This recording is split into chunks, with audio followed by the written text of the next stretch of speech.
Well, good morning, everyone. A big day at the city. We just like to welcome you first to the Standing Committee on Policy Strategic Priorities, June 22nd, 2022.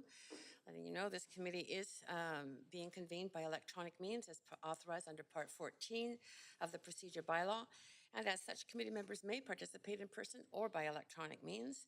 Committee members participating by electronic means are reminded that in accordance with Section 14.13 of the Procedure Bylaw, video must be enabled in order to confirm quorum. Members are also asked to please advise the clerk if you need to leave the meeting. If a committee member loses connection during the voting process, staff will get back online quickly while we suspend the voting process. The staff contact information has been circulated to you. The video of committee members speaking, presentations, and vote results will be projected on the live stream when available. Members of the public who wish to participate are encouraged to submit comments online or participate via telephone.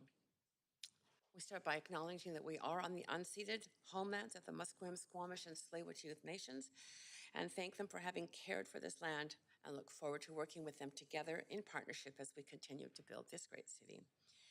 I also want to take a moment to recognize the incredibly phenomenal, contributions of City of Vancouver staff who work hard every day to help make our city an incredible place to live, work, and play. Clerk, may we have the roll call, please? Councillor Carr in the chair. Mayor Stewart. Here. Councillor DeGenova. Councillor Fry. Here. Councillor Swanson. Here. Councillor Hardwick. Councillor Wiebe. Present. Councillor Boyle. Present. Councillor Dominato. Councillor Bligh. Councillor Kirby Young. Present. You have quorum, Chair Carr. Great, thank you. So just go over the plan for the day. Speakers should follow along at Twitter at Van City Clerk for updates on the progress of the meeting so you don't miss any turn to speak. Comments on agenda items can be sent to council using a web form on the city's website. The link to that form will be tweeted out on at Van City Clerk. I also want to note the city's long-standing commitment to equity, diversity, and inclusion, including utmost respect for all genders. Reminding council that when addressing speakers and staff, please avoid using gendered honorifics and instead refer to the person by first and last name or role or title. We have 3 reports on today's agenda. We will start with a continuation of debate and decision on the Broadway plan. And we also have 3-member motions referred from council yesterday. We will recess at noon for lunch, meet in camera at 1 p.m. and reconvene the standing committee at 2 p.m. Should the business not be completed prior to 5 p.m. today, we will recess for dinner at 5 and reconvene at 6. Should the business not be completed this evening, we will endeavor to make sure it is. The meeting will reconvene next Thursday, June 30th, 2022 at 3 p.m. Finally, I would like to remind council members, if amendments are brought forward, you must submit them to the clerk in final written form before the council member introduces them. Please ensure the clerk has received your amendments by using council meeting amendments, DL. So as chair for this meeting, I'm suggesting for the reports that have no speakers and no presentations, we adopt the recommendations collectively in a single motion. Reports 2 and 3 have no speakers. Report 2 being Vancouver Development Cost Bylaw updates, and report 3 being the contract award for provision of mobility services and devices for the City of Vancouver. Does any member wish to hold reports 2 or 3 for debate or decision? Councillor Swanson? Yeah, I'd like to hold 2. Okay.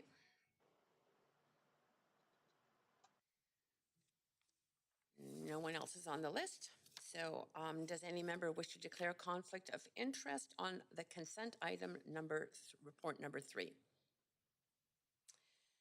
I'm looking then for, no one is saying that. So a motion to adopt recommendations contained in report 3. Motion moved. Motion to adopt. I heard Councillor Boyle first, and was that Councillor Kirby Young? First, Yes. We don't have a seconder, and sorry. But Councillor Boyle is here first. All those in favor say yay. Yay. Any opposed say nay. Great, the motion carries. So the following has been approved on consent. Report 3, contract award for the provision of mobility services and devices for the City of Vancouver. So let's move on to the rest of the agenda. At the Standing Committee on Policy and Strategic Priorities meeting on June 9th, 2022, reconvened from May 18th, May 25th, May 26th, and May 31st. Due to time constraints, Council referred the remainder of debate and decision on the Broadway plan to the Standing Committee on Policy and Strategic Priorities meeting today, June 22nd, as the first item of business. Today, we will continue with debate on the motion as amended, followed by a decision on the Broadway plan. The clerk will display the latest amended motion on the live stream and in the chamber. The clerk will also email you a copy of the latest amended motion so everyone has the same version during the vote. And this is also a reminder to Council that any previously submitted amendments not having yet been put on the floor would need to be resubmitted to the clerks before moving them. So if you submitted them in previous days, you need to resubmit them today at this meeting. So, there is further discussion now. If I remember correctly, we did have a number of people on the queue. Clerk, did you keep a list of who was on the queue? It was Councillor Fry was on the queue last time and had begun to speak when we ended the meeting. Okay,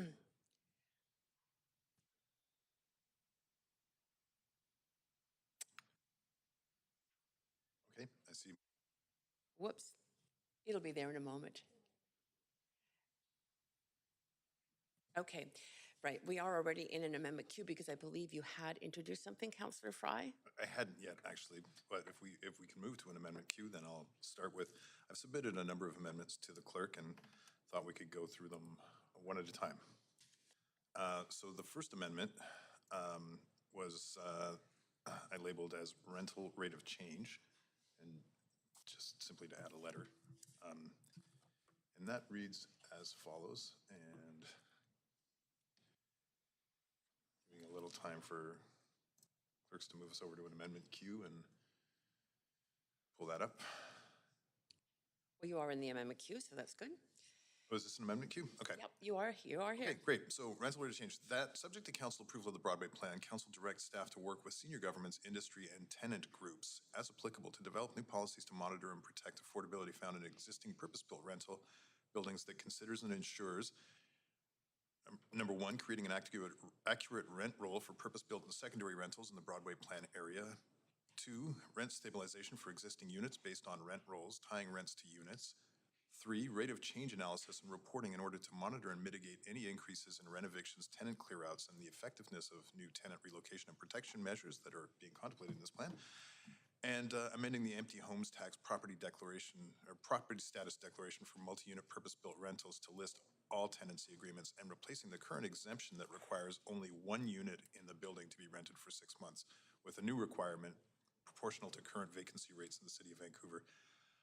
In reflecting some of this, I know staff had replied back perhaps that this could be a consider and report back. I feel that it's important to ensure that we are doing our utmost to protect tenants here, and this plan delivers a lot of certainty for investors and speculators and developers in the Broadway corridor area. We need to afford those same certainties to folks who are in some of the most affordable rental housing in the city. I'll also just reflect that as far as rent rolls, we don't actually collect rent rolls at all right now. We have some estimates from CMHC, but those aren't accurate rent rolls. As we know, for instance, from the Vancouver Tenant Union, they've been going into buildings and conducting actual rent rolls which include the length of tenancies and the kind of rents being paid. And these are important to distinguish because in the absence of them, we are seeing unscrupulous investors and landlords who are using different techniques to clear up buildings before actually applying for a relocation policy. So. Great. Thanks, Councillor Fry. And to the amendment, Councillor Swanson, up to 5. Yeah, I totally support this. It is so crucial that we get the rent tied to the units. I was talking to a woman in Mount Pleasant on the weekend who pays in the 600s for her one bedroom. And a couple weeks ago, a guy called me who's paying $870 for a 2-bedroom. And I know in Marpole, Marpole is irrelevant here, but I look at the the ads for Goodman, and they often put up what the rents are in the apartment buildings that are for sale, especially when the rents are low. And often the rents in this Broadway plan area are, like in the $1,000, $1,200 range. And those rents are absolutely precious to the people who have them and people who will come after them. We desperately need this affordability, and we desperately need a way to preserve it. And this is a relatively simple and also relatively cheap way of doing that. So I totally support this amendment. Thanks, Councillor Swanson. Over to you, Councillor DeGenova, to comment. Thanks. I actually have a point of information for staff, if I Go may. ahead. My point of information is, well, I actually have two questions. The first would be, how many staff would you estimate it would take to oversee a program of this size that would be looking at rent rolls for the entire Broadway corridor? And the second part of that question is, do any other municipalities do this? Is this something we've seen in any other municipality in the Metro Vancouver area? Thank you. Yeah, thanks, Councillor. Dan Garrison, Assistant Director of Planning for Housing Policy and Regulation. Yeah, I'm not aware of any other municipalities that collect this data on this detailed of a basis. I'd also note Vancouver has a much larger rental stock than any other municipality in the province, and so the burden would be higher. We haven't done any assessment of how many staff would be required to do this. I can say that creating a rent roll for the 30,000 units of purpose-built and secondary rental, 20,000 of that purpose-built in the Broadway corridor alone, would be a very significant undertaking. It would be in some ways transformational in terms of the way we do our work and the role of the municipality and in the sort of governance of the rental stock. So that is where staff's main concerns with this amendment would come in. We certainly understand the intent and the intent to protect renters and provide increased protection there. We do think that that's primarily the place of the Residential Tenancy Branch and the Residential Tenancy Act to undertake that and put the resources in place to do that. This would be a very significant undertaking that we just don't see our staff having the resources to undertake. Thanks. And just to follow up to that, right now we currently do require rent rolls within our housing agreement. So for instance, if it was a nonprofit that was receiving some type of benefit from the City of Vancouver, or there was a partnership we would require them to provide rent rolls. But right now, that is the only undertaking we have in looking at rent rolls. Like, it's through housing agreements. Is that correct? Yes, that's correct. I mean, we require it as part of housing agreements or development agreements that we secure through the development approvals process. And so that's another piece to this that I frankly don't know the answer to, is under what sort of authority we would require landlords to submit rent rolls to us for existing rental buildings, not in the context of an agreement between the city and the landlord. Or even for little mom and pop kind of owned buildings, or what that burden would be on them, I suppose we don't know. Is that correct?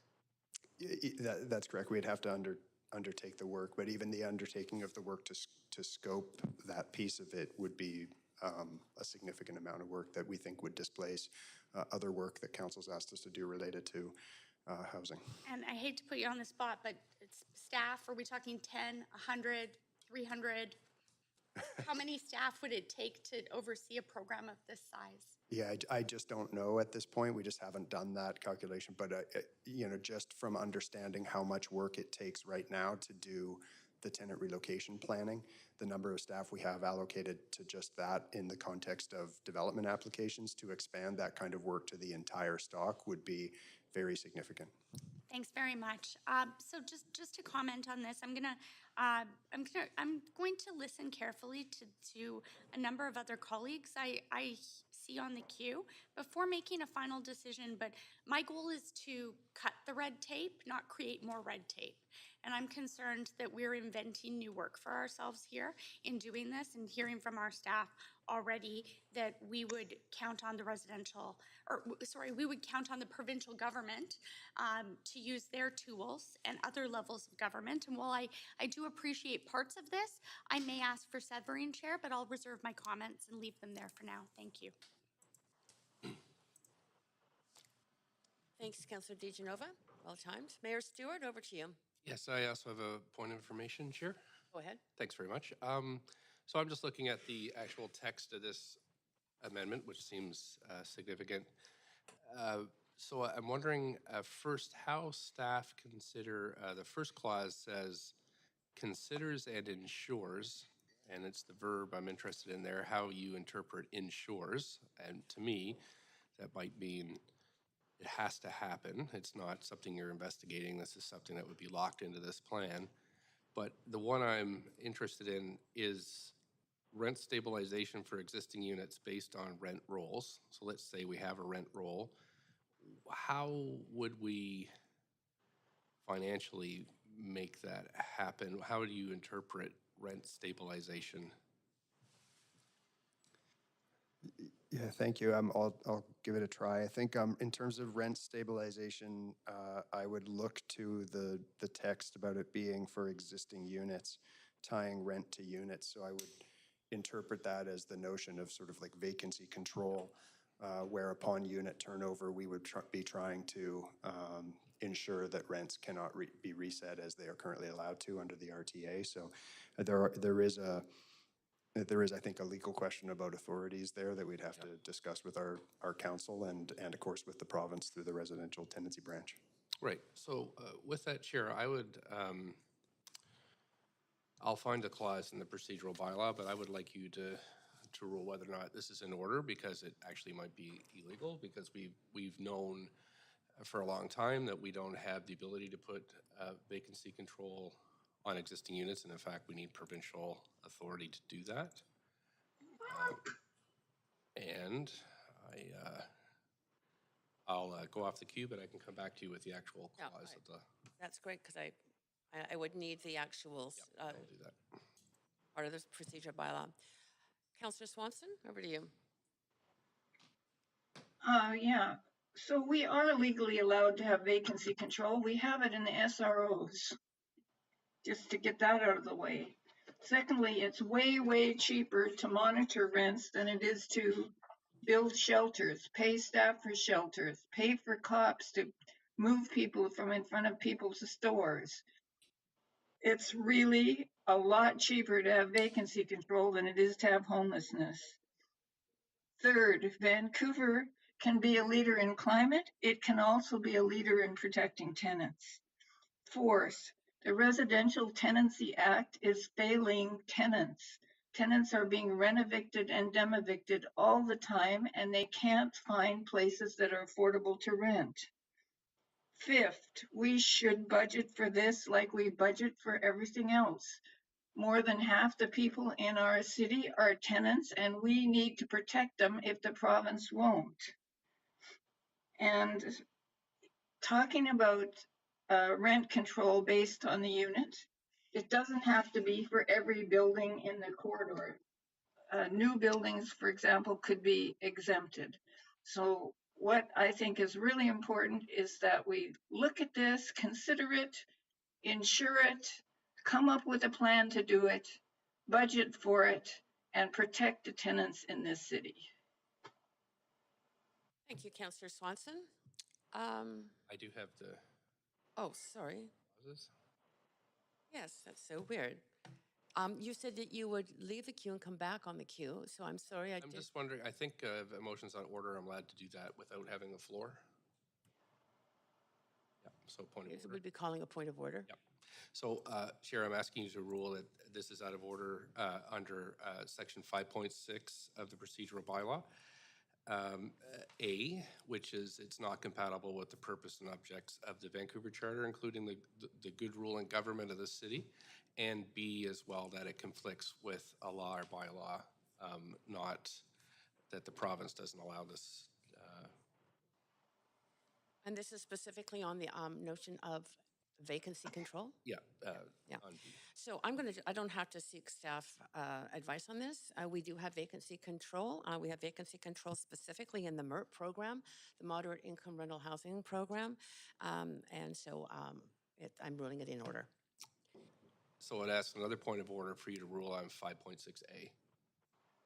5.6. That this is not compatible with the purpose or objects of the Vancouver Charter, including the good rule and government of the city. We have just heard from staff that there is absolutely no capacity to do this, and it would put us at a significant disadvantage with having to create a brand new department Okay. off the floor with an amendment that nobody's had a chance to look at or study. Okay, let me just contradict you that everybody's had a chance. These motions or these amendments have been circulated. But regardless of that, I will take a few-minute break to confer with legal staff and staff on that. So I'll get back to you all in a sec.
first off, to some of the earlier comments about the complexity around rent rolls.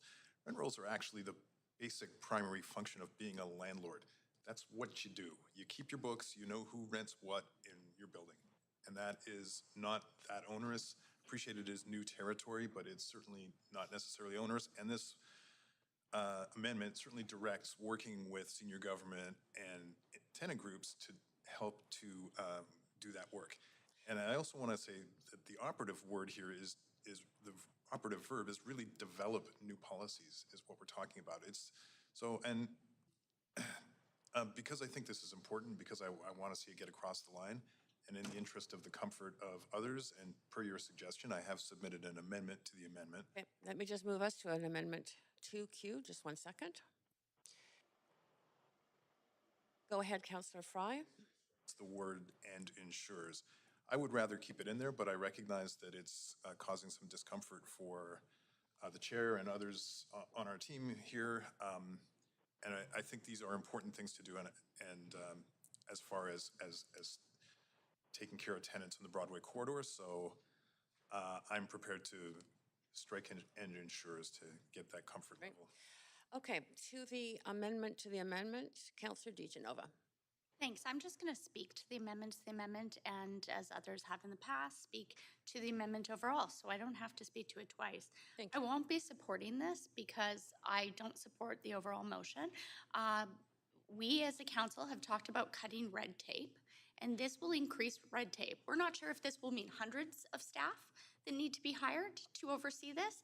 And although I appreciate what Councillor Fry is saying about rent rolls and that everyone should keep them, and I understand that very well, coming from a background in private and nonprofit real estate development. But that being said, taking those rent rolls to the city, standing in line, having to have those processed, what if you didn't get them in time? We've seen some of the problems that people have faced and encountered here. It's not like we're receiving accolades and letters that things are going really, really fast in our permits and development lines right now. So I think that we need to really get back to the basics and focus on that. And once we have that moving well, maybe then we can consider something like this. But no other municipality does this right now. I do believe, and to quote Councillor Hardwick, this would be like scope creep.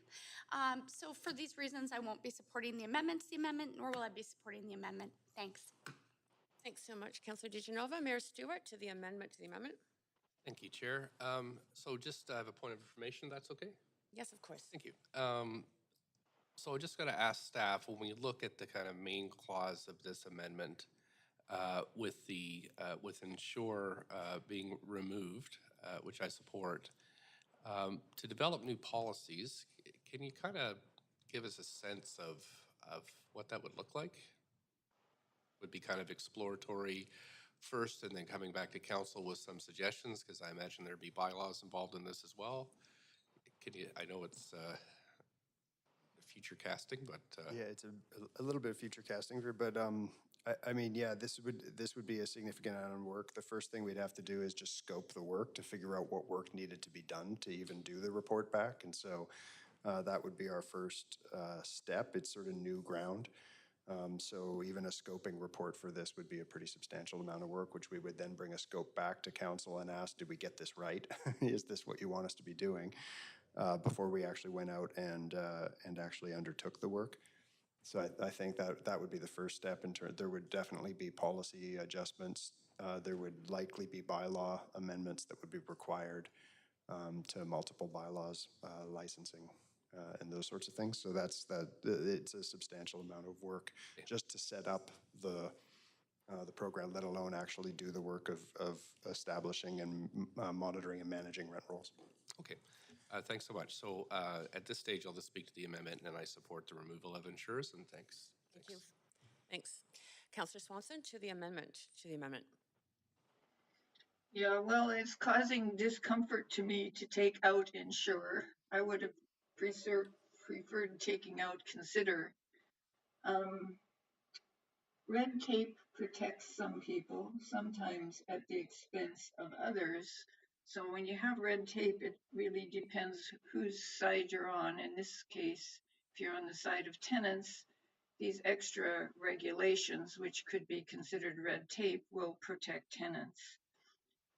If we consider that, if we just use consider and not ensure, having been here for 4 years, I think that means that it'll be at least 4 years down the road until we get anything enacted that would really protect the tenants. Meanwhile, if the plan is approved, the increased densities and the increased pressure to destroy the rental housing will proceed apace. So I'm opposed to this amendment. I think ensure was a good word. I actually think we should take out just, well, ensure is a good word, and I'm gonna vote against the amendment. Great. Thanks, Councillor Swanson. That's it for speakers to this. Clerk, could you take us to a vote on the amendment to the amendment? This is striking and ensures.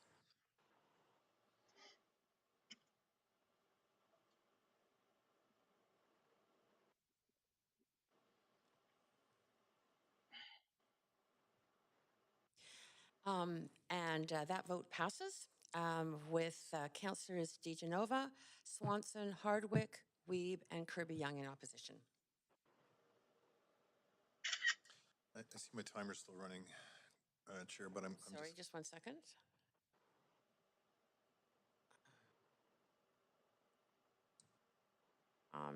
Yeah, it has been stopped, but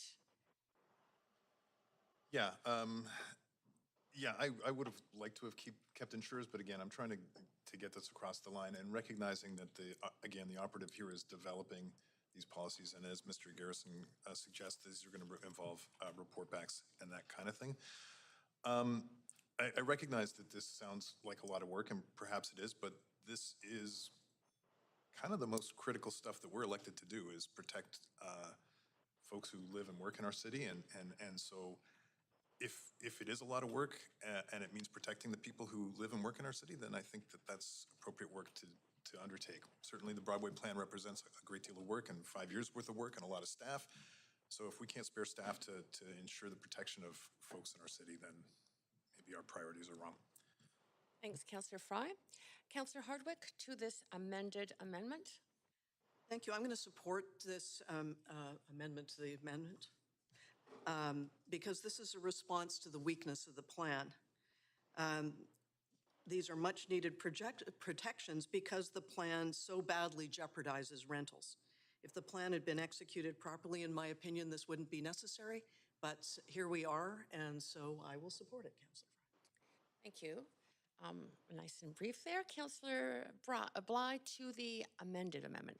Thanks, Chair. I have a point of information, which is to staff. I'm curious, with the renter's office that we currently have, if I could be reminded what the budget is for that renter's office annually?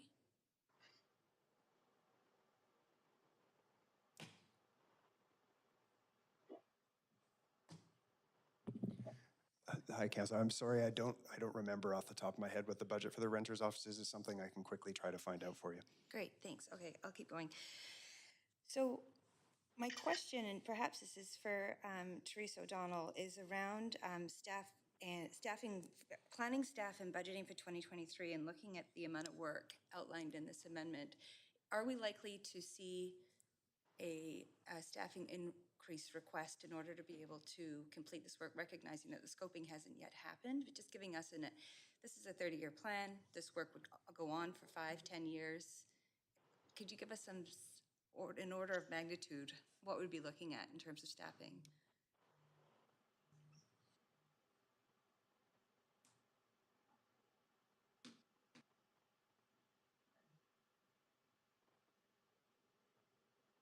So just off the top of our heads, it's a significant amount of work. We'd need a staff team of probably at least 10 new staff to get this up and running. We can do some quick calculations, but it would be a significant expansion to our current workload. Okay, and so my question previous related to the rental offices, would that office be able to absorb the level of work outlined in these amendments? No. And so that number coming back in terms of annual budget for the renter's office would be helpful. I just have a follow-up point of information. rent rolls, sure, they are standard, but they're the responsibility of the landlord. Is this something we've ever asked of, builders, landlords who are looking at perhaps letter of inquiry process and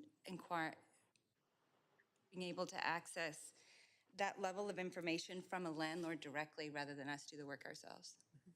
That's work that we currently do through, we ask them for during the tenant relocation process. It wouldn't be at letter of inquiry or even rezoning. It comes much further down the stream.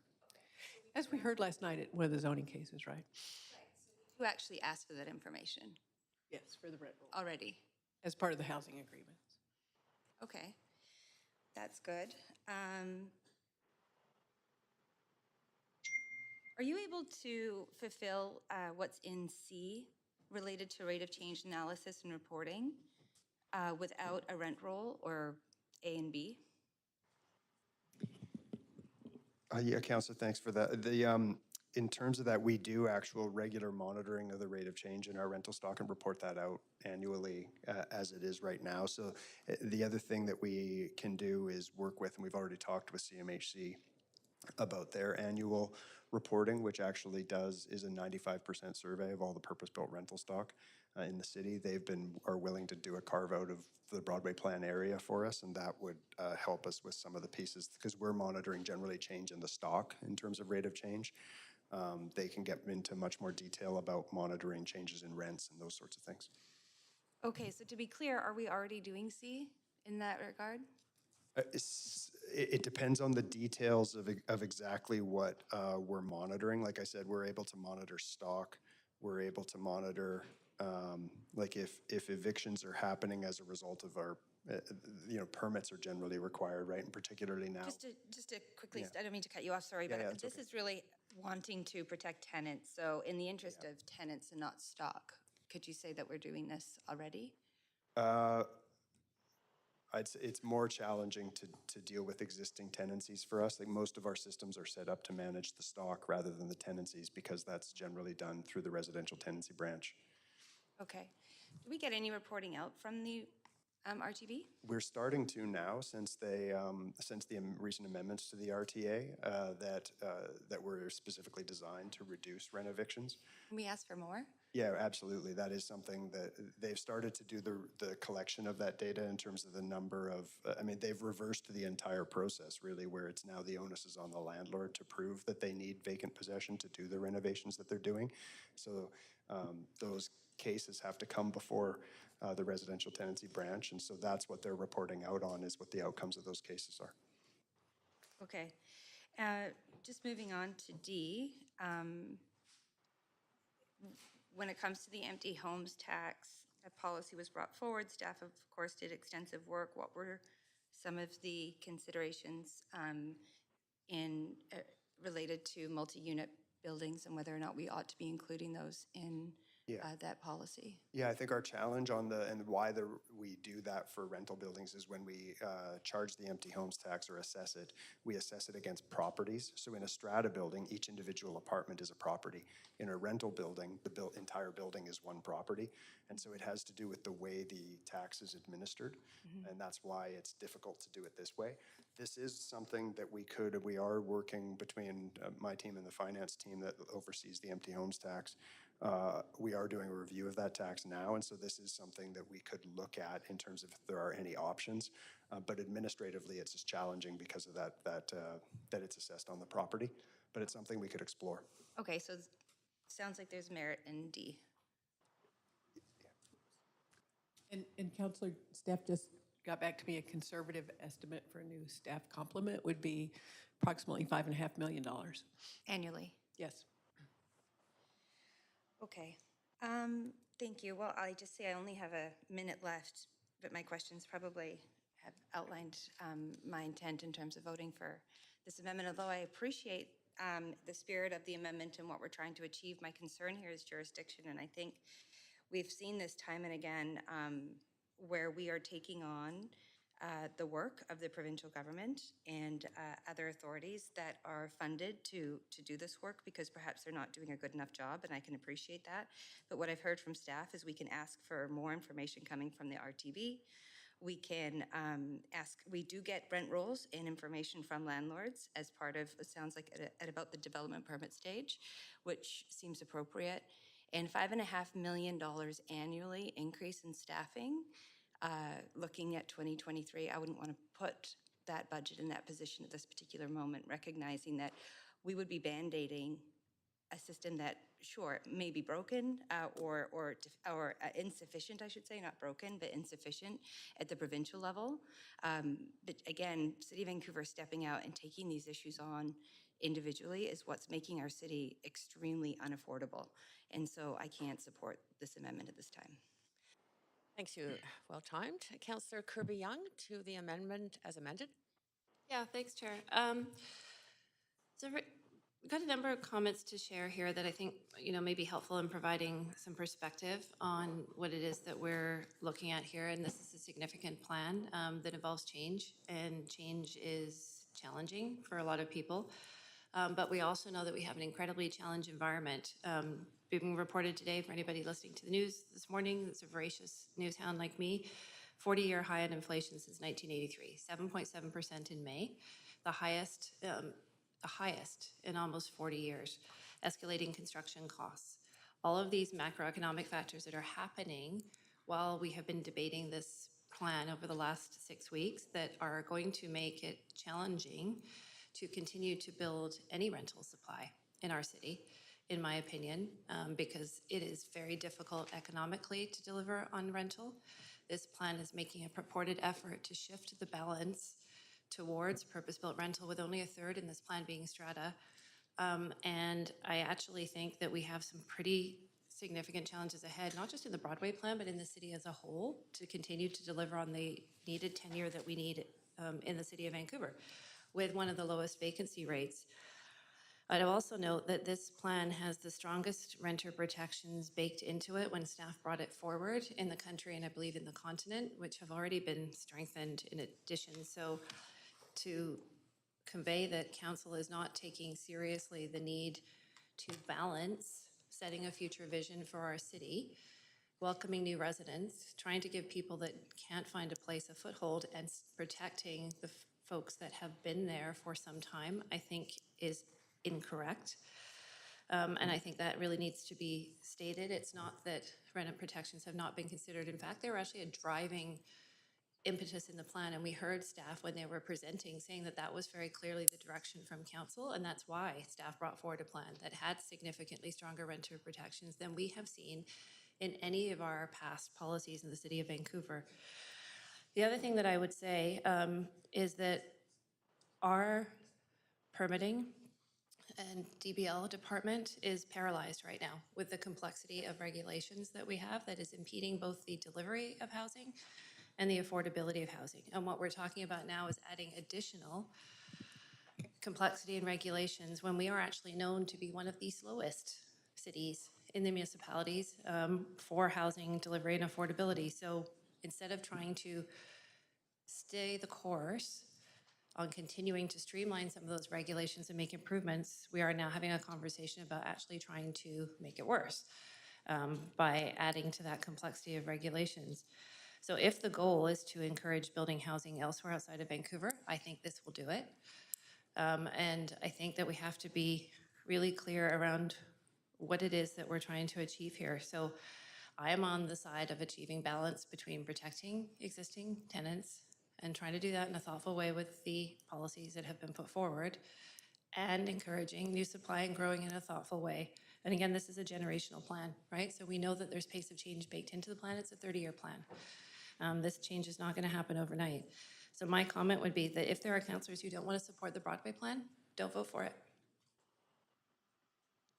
But don't try to cut it off at the knees by putting additional restrictions on that are actually going to impede the work. Otherwise, we've spent the entire length of this term, years of staff time, and a lot of work to deliver something that's actually not going to be effective. And those are my comments. Thanks, Councillor Kirby Young. Mayor Stewart. Yeah, thanks.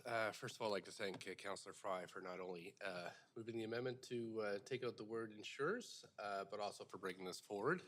I think we've been dancing around this for a very long time. We have had pilots where with new builds with MERPs, we've negotiated vacancy control, but this opens up a whole different avenue. This is existing builds with existing tenants. Having staff seriously look at this, working with industry and senior governments, I do know the province is also interested in this as well. That it's not done anywhere else in Metro or perhaps across the country means that Vancouver is known as an innovator city, and this is the perfect kind of work for us to do.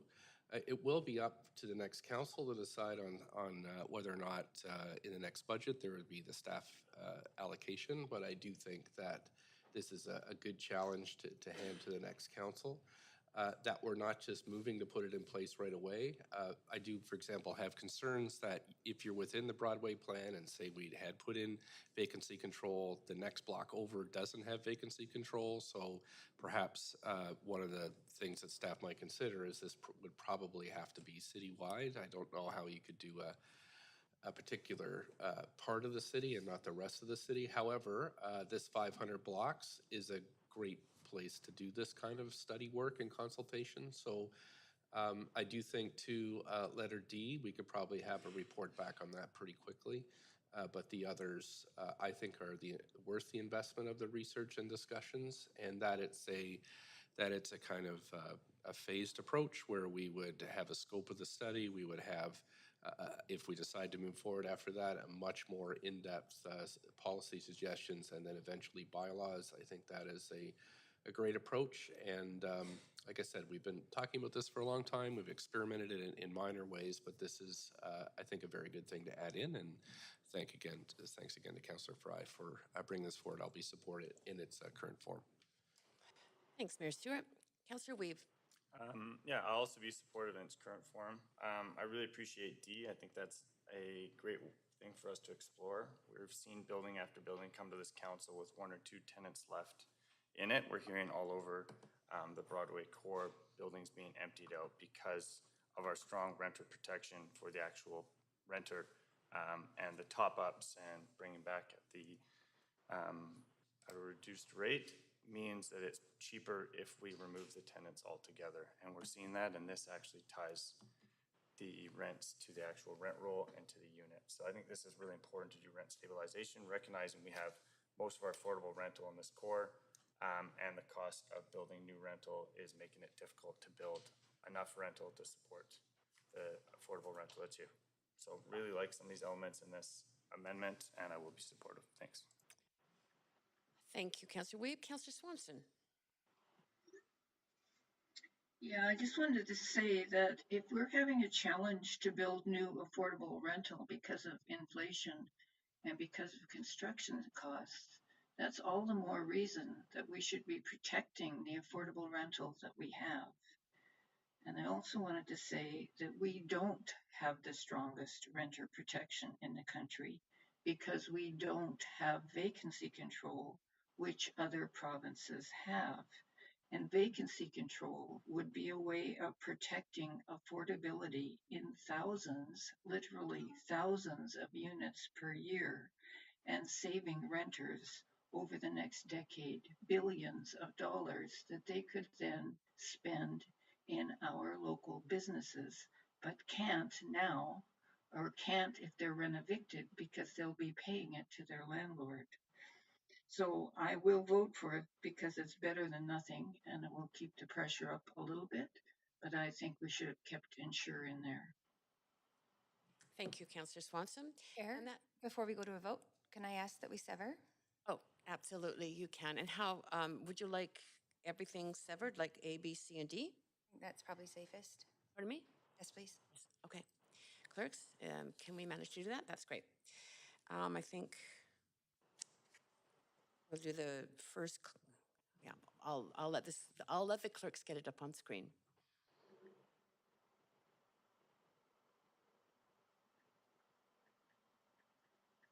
Okay, is everybody clear of the yellow highlighted text, which is the precursor clause, and A?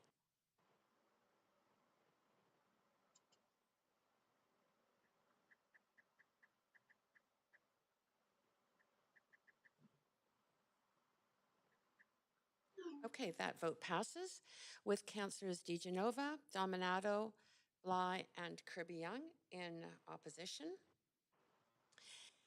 And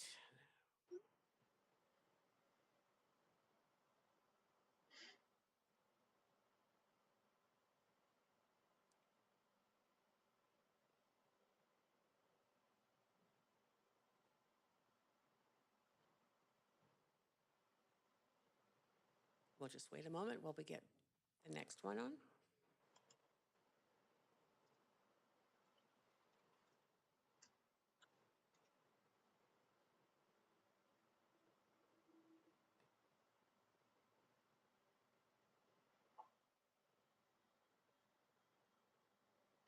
Good.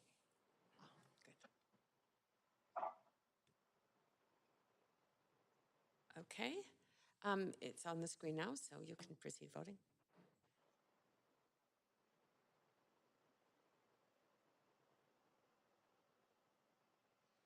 Okay, and that vote passes with Councillors DeGenova, Dominato, Bligh, and Kirby Young in opposition.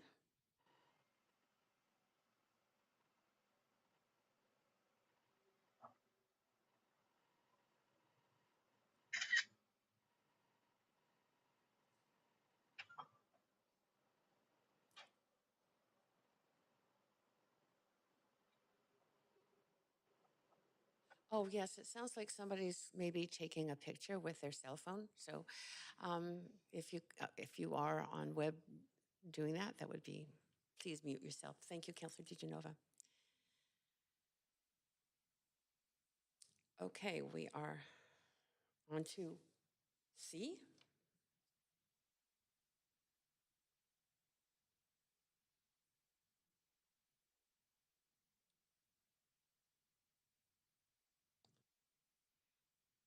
Councillor Kirby Young.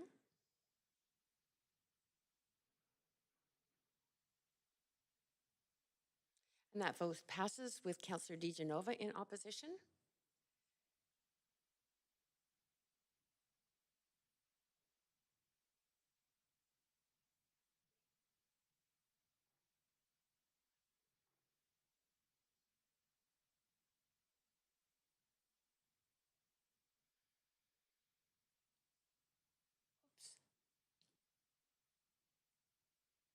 D.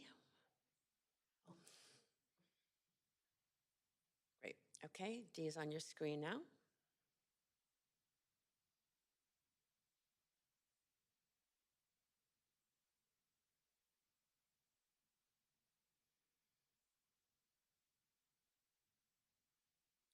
Councillor Swanson, you haven't voted.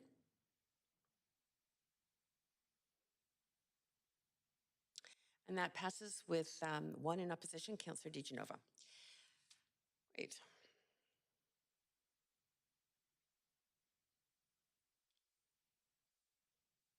I am going to move us back to the main queue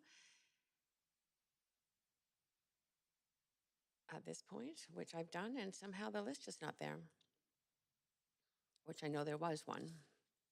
Clerks, perhaps you can assist me?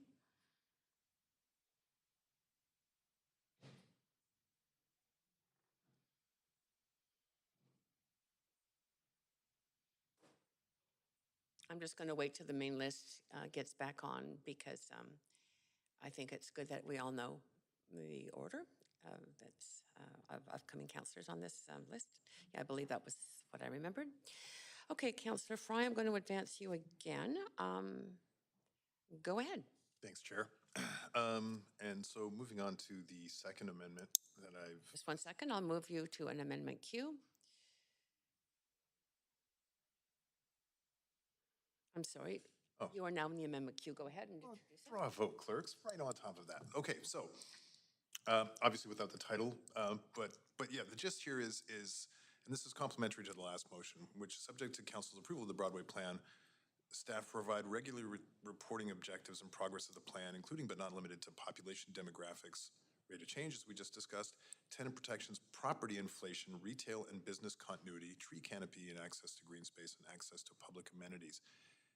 Further, that this reporting is subject to available data sources and coincides with the 5-year performance reports as part of the city's supportive policies agreement with TransLink. And thanks to staff for providing that additional language to sort of tie this all together into the work that they're already tasked to do with TransLink on this work. And just having that sort of omnibus report back on the plan, I think, is critical to ongoing monitoring. That's it. Great. Council, I don't see anyone on the queue to speak to it, so given that, I think we can be moved to a vote on this amendment.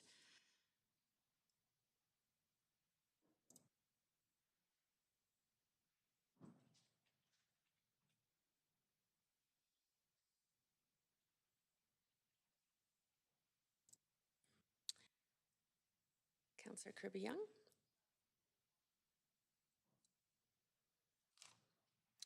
Okay, and that vote passes with no one in opposition.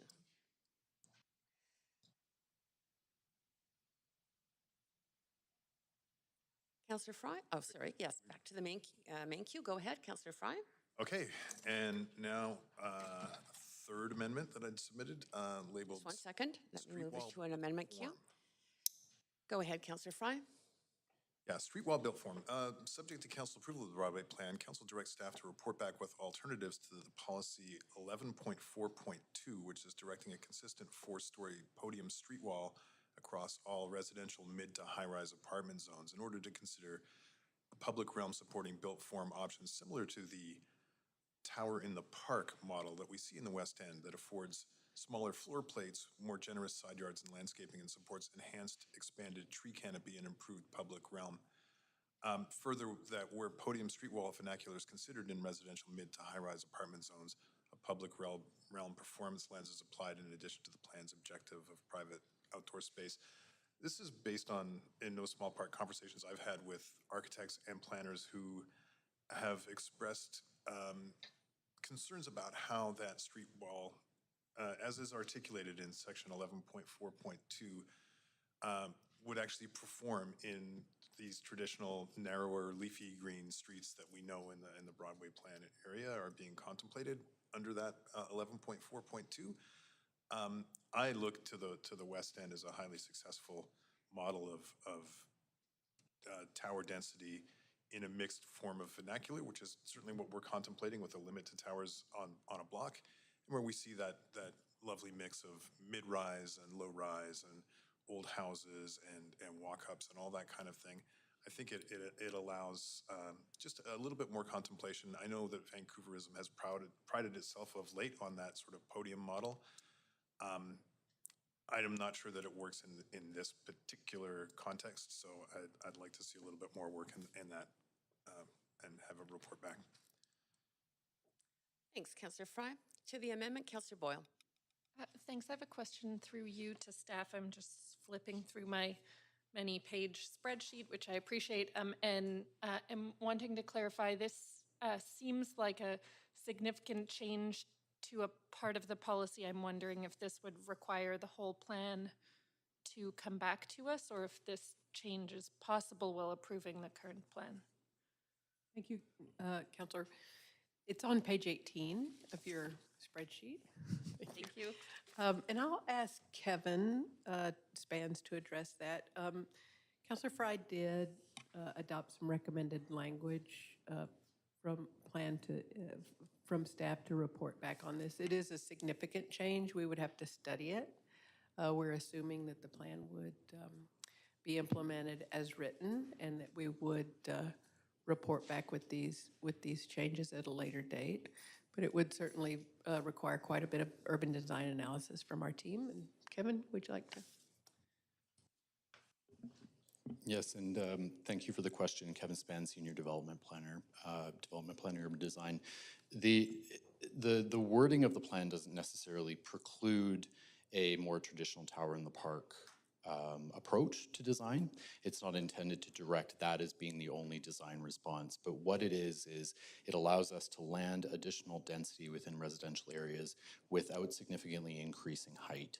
So what we would need to study a little bit more is what the impacts may be to feasibility of projects if we don't increase height to accommodate I should say a move away from or direction away from this kind of blended tower in the park slash more Yale Town style development, which I maybe more better referred to as like a tower in the garden, where you've got a low rise that merges with a high rise.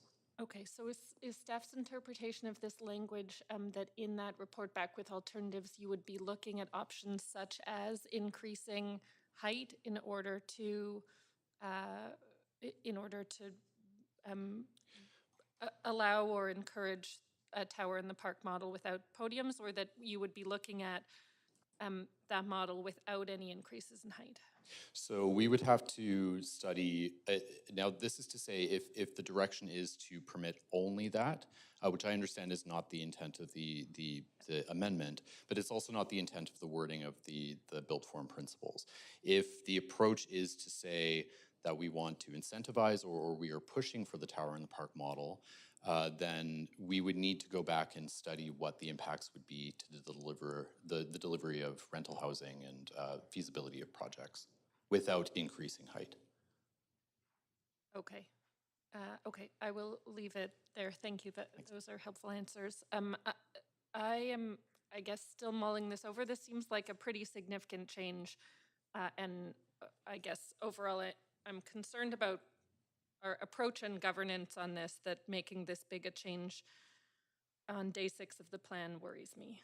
But certainly open to hearing that it wouldn't throw everything off.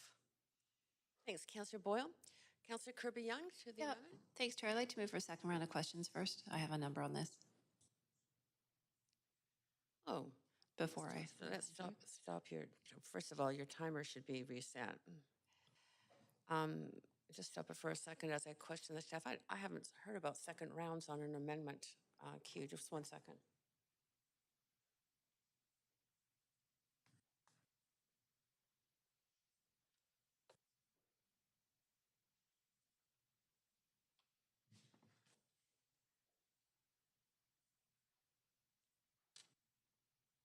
Clerks are just checking on that.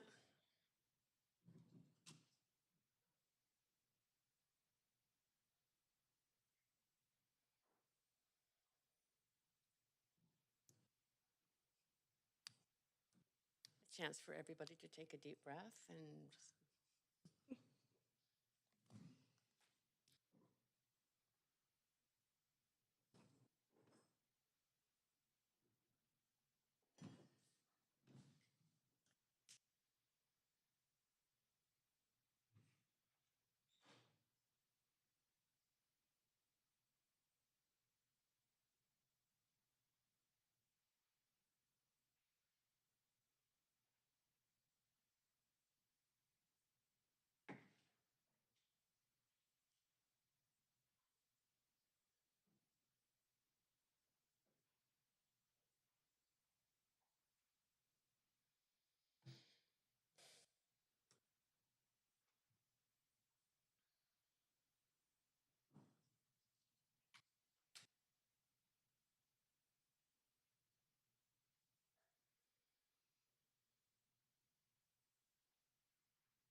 Okay, everybody can be seated.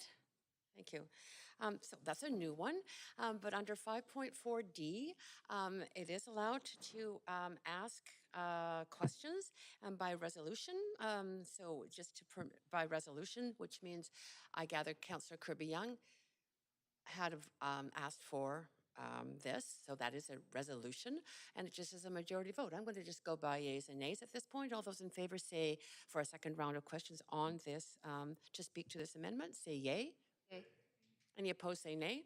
Great. Go ahead, Councillor Kirby Young. Thanks very much, Chair. So I have a number of questions to staff, and I'm trying to figure out how to start with the most important ones. Is it conceivable, first of all, that adjustments could put pressure on making units smaller?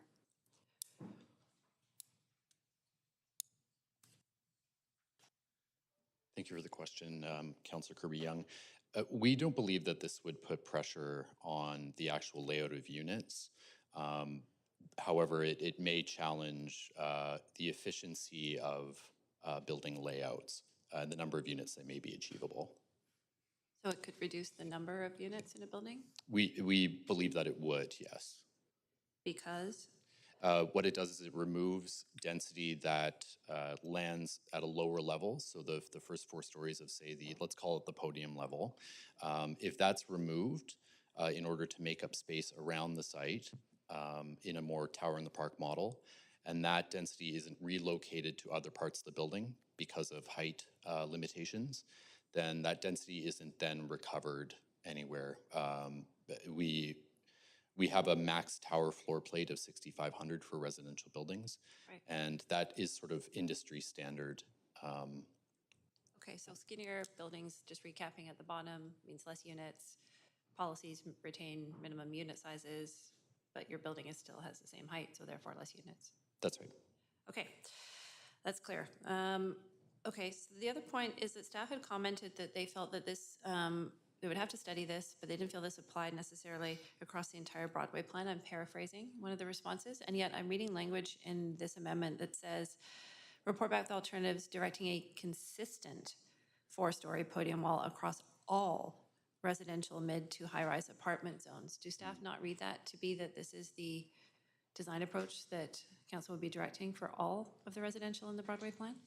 So our reading of this would be that it would be the residential areas, but not the centers, which may have residential buildings or mixed-use buildings where this wouldn't apply.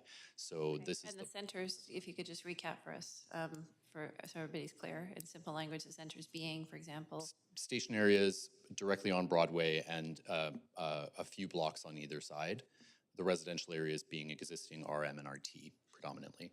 Okay, so this is a focus of play to the single-family home area, not to the busy corridor and creating more of that public realm on Broadway itself. That's right, yeah.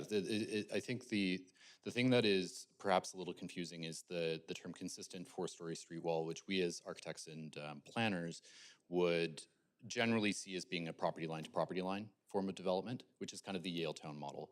That is what we were expecting on Broadway. That contributes to a good street wall on a broad street.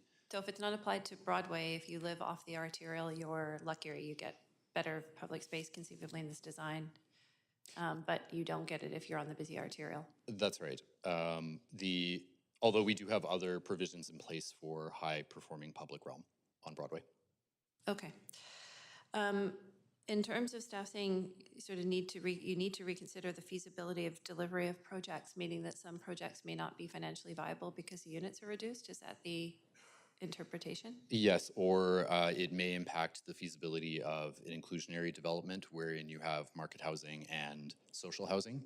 A podium-style building such as this, it's a little bit easier to divide the two for building management purposes as opposed to being in one single tower. Okay, so we can gain kind of the design aspect, but we might compromise and lose some of the social housing and the inclusionary affordable units. We may, yes. That would be something that we would have to study further. Okay. Next, with respect to the comment that staff would need to be studying this, and given the amendment that was passed earlier and the significant scope of that, would staff say that it would be better to actually just refer the plan back, given these sort of seismic significant changes, to study both of these elements? Because are we now at the point with these two amendments that we are compromising the intention of the delivery of housing in the plan? Would it be better to take a look at it? Because can we assume that the underlying assumptions for how many housing units, for example, when we might see new units coming on stream, et cetera, will be impacted or compromised? Staff assumption in the wording of this amendment, which we support from a general urban design perspective, is not that it is directing that the notion of a four-story podium in the residential areas is removed and replaced with tower in the park. And we, in the writing of the built form principles, anticipate that some applicants may actually pursue a tower in the park form.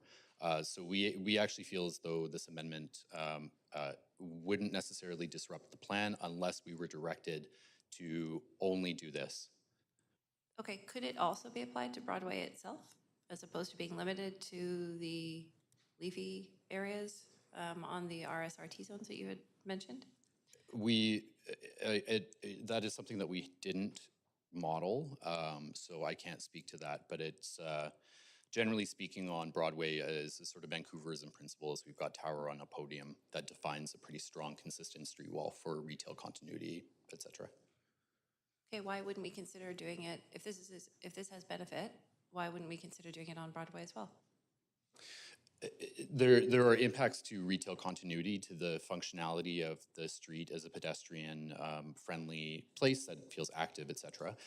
There are some benefits, such as getting a little bit of permeability through the sites.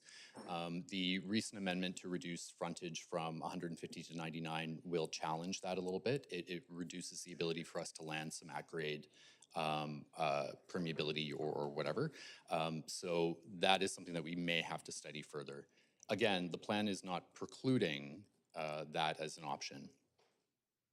It's directing what we would call a sympathetic built form to the context.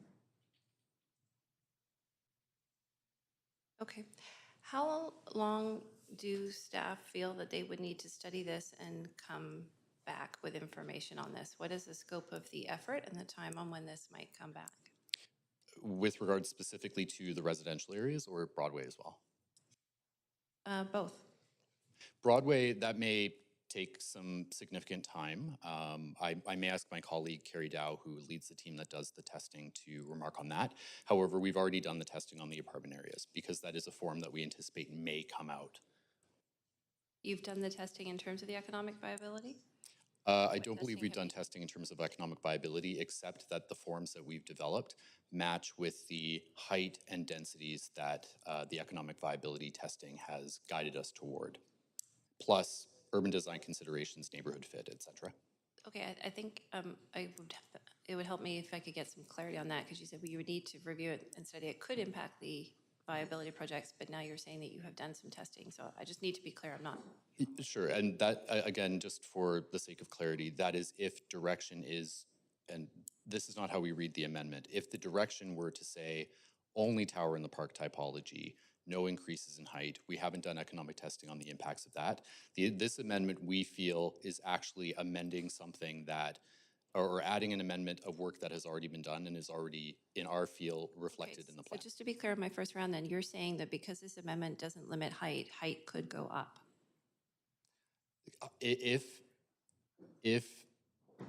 In order to achieve the maximum density that that economic testing has sort of pursued and is in the Broadway plan, an applicant would need to increase height if they didn't do a four-story tower in the residential areas. Now, they may choose to do that. I think that's my time, so I'll come back on for that. Councillor Kirby Young, that is it for your time, but you can go back on the list. Yeah. Councillor Wiebe.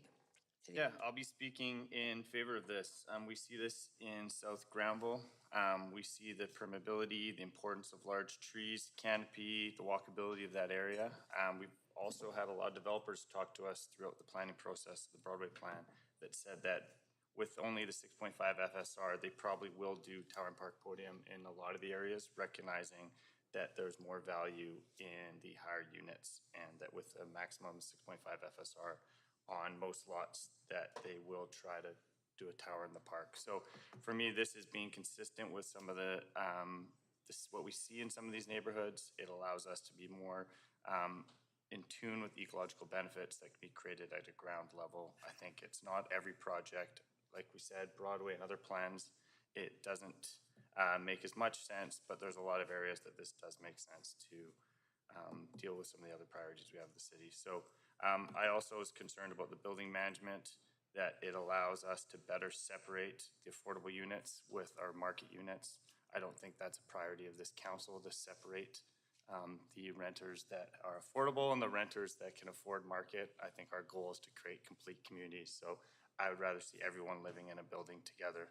I think the most council would like to see that as well. So I'm supportive of this and appreciate it coming forward. Thanks, Councillor Weeb. Councillor Fry? Yeah, I just wanted to add a little bit of clarity, and I appreciate the thorough staff explanation. First of all, this refers to, if you're looking at the plan, it's page 307 of 493. It's the 11.4 residential mid to high-rise apartment area. So this is not Broadway. This is not a center. These are actually the sort of leafy green residential streets. And further, it does articulate, and I'll read it exactly just so that we're 100% clear. 11.4.2 of that subsection talks about a consistent 4-story podium should be provided in residential areas to create a consistent street wall that's compatible with existing neighborhood character and preserve solar access across the street. That's all well and good. What this suggests, and we had a really excellent reply diagram from staff on the Chair, spreadsheet. point of order. Is this questions or comments? Are we on questions?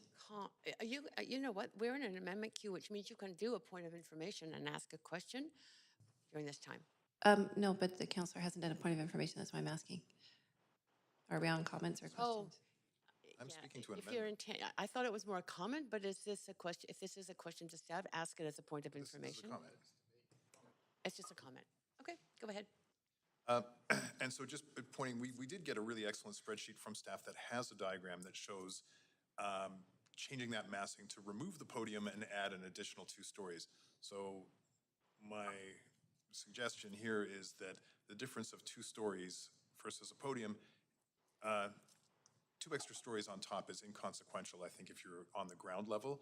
But I think a podium at 4 stories, street wall, is more impactful on the ground level. So this isn't saying don't change the pro forma, just shift the built form, and that's that. So just want a little bit of clarity. Unfortunately, the public and media don't see this great diagram, but it is a really fantastic diagram that shows the modeling for Tower in the Park and how that additional 2 stories can take the podium away. Thank you, Councillor Fry. Councillor Swanson, to the amendment. Yeah, I just have a question through you to staff. If this amendment passes, would it increase the amount of outdoor space that's available for the public to use as opposed to private use on the top of podiums?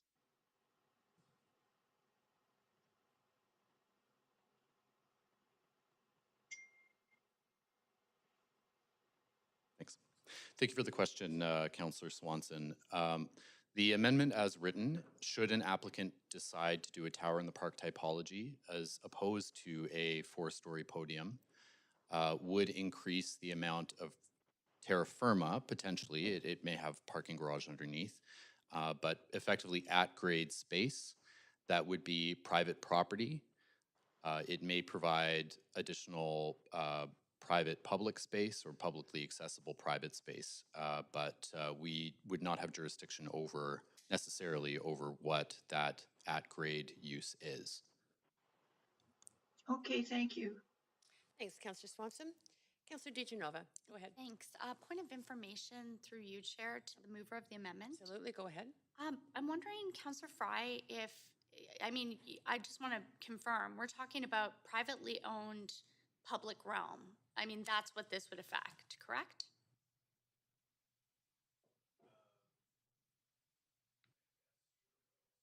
I'll wait till your mic's on, so everyone can hear. Yeah, I suppose it would, but it would also affect so as it's contemplated as a street wall, it would also affect how one feels walking down a sidewalk or standing on the street. So a question is for you, my second question would be, is this to is this to reconcile the fact that unanimously Park Board and their staff, so the entire board and their staff, have said that there's not enough green space, that there's not enough park space, and although this would provide the optics of that, are you trying to reconcile that in here? I'm trying to understand. No, I'm not suggesting expropriating property and giving it over to Park Board. What I can say about the tower and the park model is that it allows trees to grow deeper roots because there's not that interference. So there's more trees, as we see in the West End. So a lot more trees and gardens and that kind of thing, hence the term tower in the park. So this would be space that people could look at, but they possibly might not be able to enjoy themselves. Is that correct? If there's not a fence up, I see lots of people enjoying themselves in private property in the West End where they're meeting with friends. There's a little bench there. So But that would be up to the building owner or the strata, perhaps. I think we're getting into the realm of Is it? the totally theoretical. It's really just a built form conversation. I'm trying to understand this, and again, I think to some of the points that were made before, and I look back to some of the policies and the missteps where, for instance, we had 12 projects that were in the hopper, and we look at sort of the policy changes we asked staff to make to eliminate the DCL waiver, and it didn't leave some of those projects whole, and then we were able to do something for them but not get them all the way there. And now, instead of having non-market or under-market rental units in 12 of the projects we've approved this term, many of those buildings have instead changed their housing agreements to go to market. So these are some of the unintended consequences that I see in a very well-intentioned, and I appreciate this, Councillor Fry. I see your intention, but I'm concerned about what the consequences will be. So for that reason, I won't be able to support this. Thank you. Thanks, Councillor DeGenova. Mayor Stewart. Thank you, Chair. I just wondering if I could ask a point of information. Absolutely. Thanks so much. So I'm just wondering, not the details of what's included, but the process by which this would come about. So let's say we get through all our amendments at some point and we pass the Broadway plan and it comes into effect. This directs staff to report back with alternative policies. So let's say you came up with a different approach than what's in the plan now. Would that mean we would have to amend the plan? And if that's the case, what kind of certainty does that, so for the folks that have applications in front, that are ready to go, are kind of planning long-term, how do we explain it to them what this might possibly mean? Because it sounds like a fairly big change and there may be quite a lot of more options or fewer options for particular property owners. So I'm just wondering if you could walk us through, I guess what that would mean, but also how long it would take for you to come back with something that we then, maybe it all comes back and we don't adopt it. Just trying to puzzle through what that all means. Thank you, Mayor. It certainly introduces a level of uncertainty into the plan. We would go forward with the plan as is. The staff would study it. We would do some financial testing. We would undoubtedly, that testing would undoubtedly show that additional height would need to be required to recover those units that Kevin talked about. We would put those amendments forward to the council to consider. It would be a significant revision to the plan. We would typically consider any application that's in stream to be protected, but the council could certainly look at kind of the effective date. But it would certainly introduce some level of uncertainty. Right, but can I have another point of information? You may. Thank you. So, so the impact of this may be that a property owner has a plan that meshes with the Broadway plan. If these amendments came in, they might actually, if they haven't applied, if they're waiting, they might actually have fewer options, or they may have to radically change it. So you say the ones that are in stream would be protected. I think that's an important thing to know. But for those folks who hadn't submitted plans that are kind of waiting to see what happens, they might actually lose density opportunities, for example. Is that? They'd certainly lose density if a corresponding height increase didn't occur. Right. If we still want to achieve those housing objectives of the plan. And can I just, but we have an option at any point to change the Broadway plan. Yes. Right. So I mean, we put this plan in, we pass it, the next council comes in and says, no, we don't want to do this. So it is a policy, and does it have connected bylaws, I guess, as well? It will, sir, yes. Yeah, okay. So there is a process to get through, but any future council can alter it. Okay, so I mean, the level of uncertainty may not be, sorry, I'm just kind of thinking out loud. It wouldn't be any greater than any uncertainty that any other council discussion would have in some ways, other than that you're formally looking at what this might occur. Okay. I think I'm good. Thank you very much. Thanks, Mayor. Councillor Kirby Young, back to you. Yeah, thank you. I appreciate the chance to follow up on that last question just for clarity, and I know that sort of touched on it, but just to be clear then, if in order to retain the same housing delivery and have the balance of the aspiration here around sort of a greener, leafier neighborhoods, which is an important one, conceivably we either potentially lose some housing or residents could expect taller towers. Is that, I just want to be clear, right? That's sort of the crux of it. Is that a fair summary? That would be a fair general summary, yes. Okay. And just reiterating then, because this is an important conversation and we hear a lot about the concerns for livability and, you know, certainly tree canopy and the green nature of the city and how people feel in it, heat domes, sort of the enjoyment of the neighborhood's important. But conceivably, if we lost some of those housing units, again, they would likely be hit the affordability aspect the most, because folks would be looking for the market units in order to make the pro forma work at the same height and so it could be the more affordable below market or inclusionary units that would be hit. That's right, yes. More than likely, it would put pressure on the pro forma of the development. Or we achieve both and we deliver the same housing, we get the greener, leafier neighborhoods, but we just have taller buildings.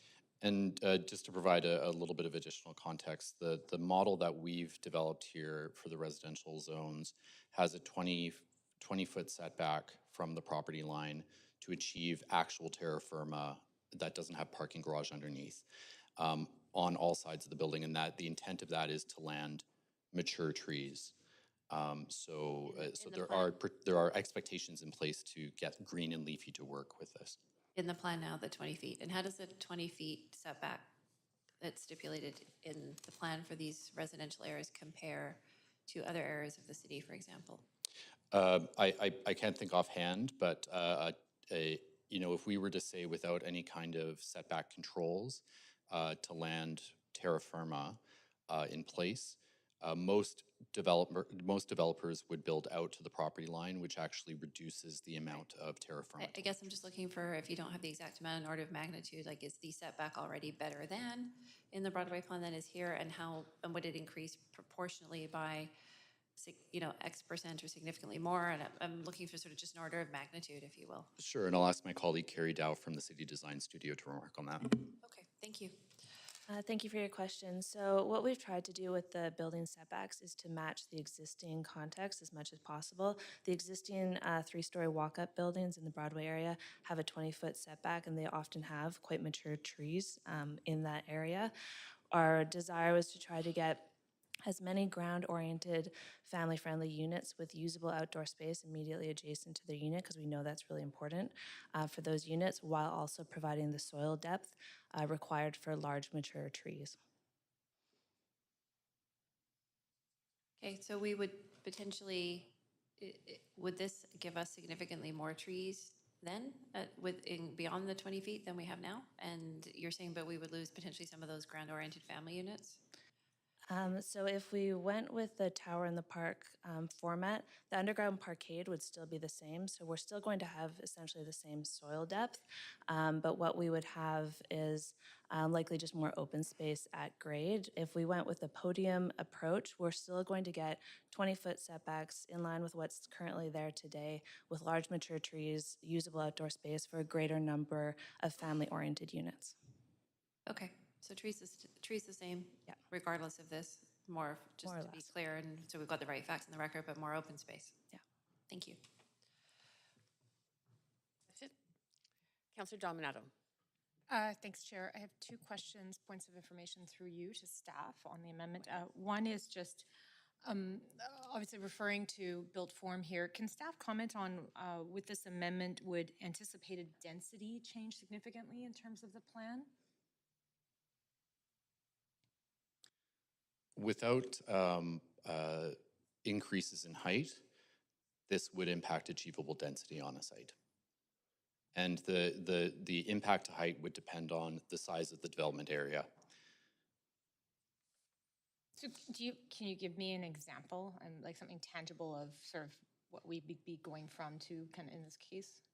In terms of density numbers, I haven't got that information on hand. I can remark, based on our testing on height increases, the model that was circulated was on a relatively narrow site. So if you remove the podium, it added about 2 stories. But the tower kind of stays the same if you broaden the site. Now, if you take away the podium, that adds to the height, to the amount of up to 10 stories. Okay, thank you. And then, and maybe, and I don't know if staff will be able to answer this question, but I'll bring it up. The mayor's question prompted it, is that we're reading in the news today, Minister Eby has commented further about zoning control mandates by the province, including that if there's not adequate density, could council go down a path of potentially enabling these amendments, approving it, and then come the fall, we could have new zoning mandated through the province? Is there some risk, regardless of where the plan goes today, around the provincial role? I'll ask our city manager to respond to that. Councillor Dominato. Thank you.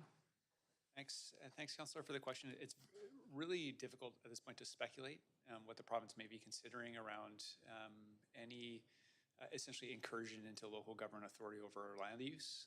So certainly the Minister of Housing and the Attorney General has made a number of comments to the effect, but we don't have specifics at this point as to what they're actually contemplating. Okay, so wait and see. That's all my questions at this time. Thank you, Chair. Thank you, Councillor Dominato, and that is it for questions. So we are going to move to a vote on this amendment. Oops, sorry. Just you've got in the nick of time. Councillor Hardwick?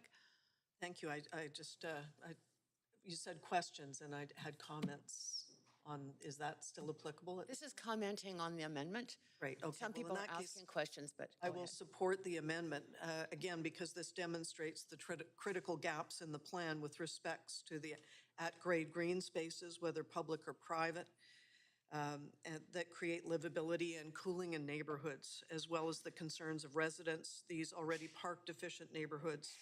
It clearly indicates that the additional refinement and study is needed to produce a more fulsome plan that better addresses the needs of the existing and projected residents, as well as the requirements of the supportive policy agreement. The plan is currently proposed with the unreasonable growth expectations on 7% of Vancouver's landmass is forcing council to make the impossible choice between housing, livability, and mitigation. So again, I will support this, again, questioning the wisdom of the larger exercise. Thank you. Thanks, Councillor Hardwick. All right, now I see no one else in the queue, so clerks, please move us to a vote on this amendment.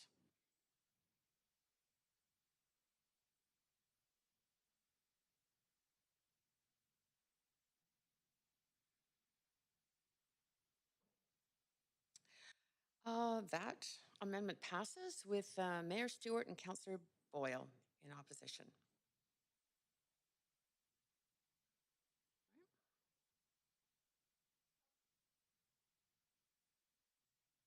Excuse me, Chair? Yes.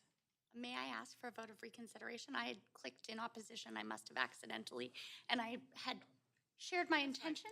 It takes a unanimous vote. I understand. I'd like to move for that, please. Can I just test the will of council? Are those in favor of a rescinding of that vote? Aye, say aye. Any opposed, say nay. Fine, we'll rescind the vote. We'll proceed again to the vote. Clerks, please.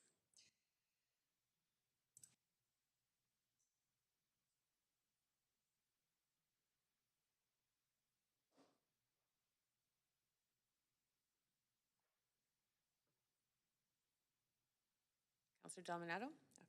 Great, that passes with Mayor Stewart, Councillor DeGenova, and Councillor Boyle in opposition. Great. Back to the main queue. Councillor Fry, you still have the floor. Yeah, and moving to my last amendment here, phasing. You're tabling another amendment? Yeah. Okay, over to the amendment queue. Just 1 second. Go ahead.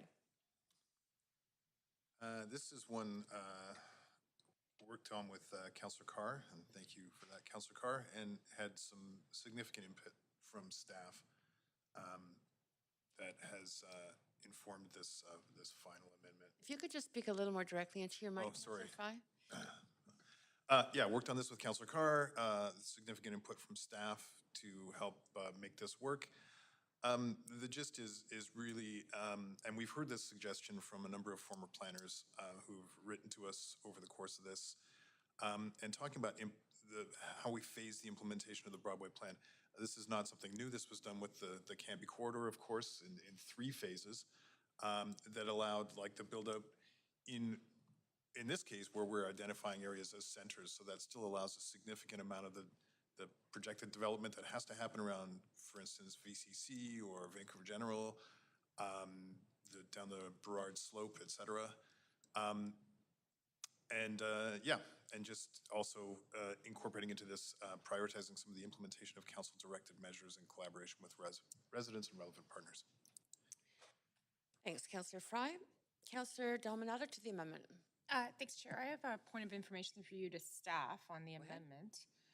I'm just hoping staff could elaborate a bit on what this means in terms of, with a phased approach, and particularly focused on the centers and industrial areas, what type of housing would be delivered? Because right now it refers to, and I'm assuming it's not just specifically social housing, but can you comment on that? Because when I initially read it, I assumed it was only delivery of social housing without strata, without purpose-built rental, but I don't think that's the intent. I think, but can you comment on what we would see delivered in a phased approach in those areas? And I'm going to ask Matt to... A quick point of procedure. I'm very sorry for the interruption. I'm just noting that Councillor Dominato's timer started at 2.5 minutes, and I just think it needs to be reset. Oh, thank you. And this one isn't in your spreadsheet, so maybe Matt can give a fulsome response. High-level overview. Thanks. Thank you, and through the chair, Matt Shillito, Acting Director, Special Projects Office. First, to answer your question directly, and then maybe to give a bit more context about this amendment. The wording there would still enable housing of all kinds to be developed in the centres. So strata, rental, below market rental, and social housing projects in the centres. The additional clause there around social housing projects is intended to allow them to proceed also outside the centres, so in the residential areas. Perhaps just to take a step back though with a little context on this amendment, the idea of a phasing of the plan is something that we've considered through the process. We don't recommend it and haven't recommended as a formal phasing mechanism. We believe that there will be a natural focus of new development in the centres anyway, by virtue of the land use and built form directions in the plan. We believe that development in the residential areas will be slower, primarily due to the financial viability, the relatively marginal financial viability of those projects in the short term. And we do believe that it's important to enable new housing, including new rental housing and the renewal of the aging rental stock in the residential areas. One of the things we've heard through engagement is that people do want to see opportunities for new rental housing outside of the centres, off arterial streets and within those green and leafy residential areas. So from a point of view of equity, we do feel it's important to open up those areas for new rental housing.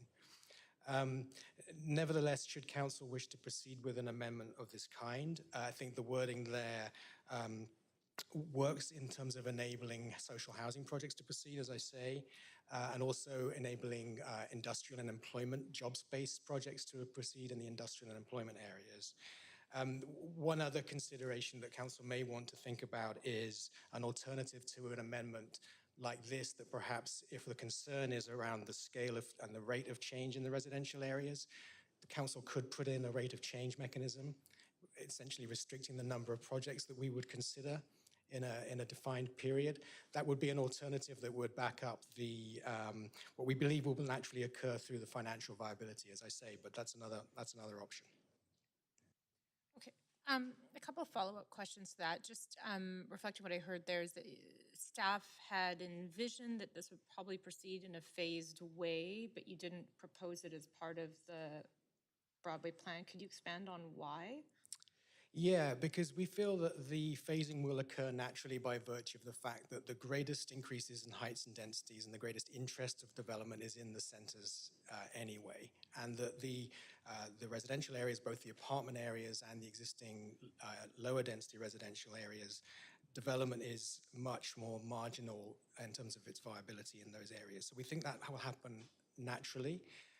And therefore didn't feel it was necessary to introduce a pace of change control formally in the plan. Okay. That I can appreciate, where the interest lies. I guess the question I would have is that, does something like this preclude development in those apartment areas, more residential areas, or could they be handled as one-offs? I hope my question is clear, because I appreciate that the financial viability and that where the interest lies is going to be closer to the transit hub and so on. But what if someone does want to do a development or some form, whether it be rental or stratified or multiplex? What's the options with a phased approach? Yes, so as written, this would preclude development enabled by the plan. So in other words, the new development opportunities that go beyond existing zoning enabled by the plan, it would prevent them from coming forward in the residential areas of the plan. Okay, I think I might have other questions, but I'm sure others have some. Thanks, Councillor Dominato. Councillor DiGenova, over to you. Thanks so much. I'm going to ask a point of information through you to staff. Go ahead.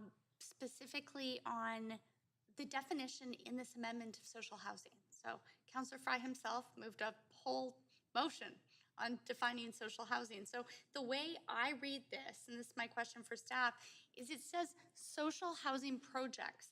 So I wouldn't take that to mean projects where there's integrated non-market housing. These would be standalone social housing projects, which is what we as a city have been moving away from. Is that correct?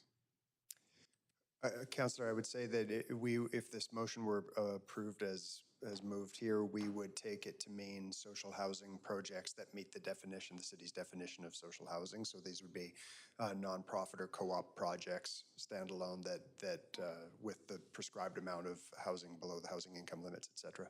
Okay, but they would be standalone. So 100% of the building or the project or the application would have to be social housing. Yes, if the wording is social housing projects rather than projects that include social housing. Okay, that's what I was thinking. Thank you. Thanks for clarifying that. Unfortunately, I do appreciate the intent of this. I have spoken very strongly about out against just building standalone social housing buildings, council, and I appreciate that some other councillors have raised points about this too. I don't think we should have the haves and the have-nots. Just as we've talked about children's playgrounds and not separating them into the social housing playground and the market playground. I want to see more integrated social housing and non-market housing where we have nonprofits that can partner with private developers, and we don't need to know what everyone is paying behind each door. I think that that's a more dignified way of housing, and I think it moves us away from ghettoizing people. So because of the way this is currently worded, I won't be able to support it, but I do want to speak strongly in support of integrating social housing, non-market housing, and especially housing, at the bare minimum shelter rates into buildings that include market housing options as well. But for those reasons, and because of the clarification I've been given from staff just now that these would be standalone social housing projects, I won't be able to support this. Thank you. Thanks, Councillor DeGenova. Councillor Bligh, go ahead. Thanks very much, Chair. I just wanted to follow up with staff and asked a point of information. In terms of how this amendment is written, what would happen after the first 5 years plan period was complete? Thank you for the question. We would be reviewing the plan anyway on a 5-yearly cycle based on our agreement with TransLink, the Supportive Policies Agreement. So we would report back as part of that 5-yearly reporting to Council with any adjustments proposed to the plan anyway.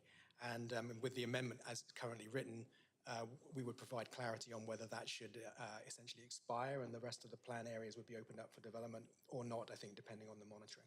So we've seen this before where there's sort of that pent-up demand. We put in a policy that anticipates, especially in a short timeline, which 5 years in a 30-year plan, I think, would be, where there's sort of a holding of land or plans to develop, and then that sort of slingshot reaction when that 5 years is up, that then either applications come in with sort of an unmanageable number of applications come in, or, you know, we've got some mechanisms in place, but land would be purchased or land assembly, and then slowly tenants are moved out and not rehomed or re-tenanted for the purposes of protecting against tenant relocation plan responsibilities in the fullness of time. I'm just, it's bringing up for me some of these concerns that we hear a lot about when we do phase plans, that there's these unintended consequences. I wonder if staff could comment. Well, I think the effect of it would mean that there would be ongoing uncertainty in the residential areas as to what the final Broadway plan direction would be, because I think the staff would need to report back based on the results of the monitoring of the plan. And I think in terms of pent-up demand, it would essentially move that demand back by 5 years in the residential areas. So it would essentially continue to become more pent-up over that 5-year period. Okay, right. So that does speak to that concern from my perspective. So one follow-up is you mentioned the mechanism, you know, rate of change, pace of change. These are concerns that we're hearing about. And we're hearing from staff that it is based on modeling, it is the belief of the work that you've done in this Broadway plan that actually won't be, there won't be a significant uptick of change in the residential areas. And I think that we're looking for some certainty around that. So could you just elaborate on the mechanism that you just mentioned around rate of change, particularly around limiting applications potentially? Yes, so if council wanted to put in provide some certainty and limit change, we would recommend doing that on a sort of a number of planning, a number of rezoning applications allowed perhaps per year. Perhaps 5 applications a year in defined residential areas, for example, in the defined apartment areas and in the lower density residential areas. Something like that would be the kind of mechanism we would look for. Okay, and would it be staff's advice that you would go back and sort of figure out what those recommendations would be? So if there's any direction in this regard, that it would be pretty high level at this point to allow staff time to look at what those pace of change mechanisms could be, and then have a report back to council in short order? I think with that question, we could provide council with some advice on what an appropriate number of applications would be per year. We could do that today. I don't think we would need to report back on that. Okay, that's helpful. Okay, I'm going to go off the queue for now. I see lots of people on there. Thank you. Thank you, Councillor Bligh. Mayor Stewart. Yes, just have a point of information. Go ahead. Thanks. So this advice on this amendment was not included in the spreadsheet. I'm just wondering why that is. Thank you, Mayor. We just got this morning. Right. So that means we all just got this morning, and this is so phasing is a fairly big change in how this plan has been presented by staff. It's a big change. Yeah. Right. Okay. So last minute amendment with a massive change to the plan.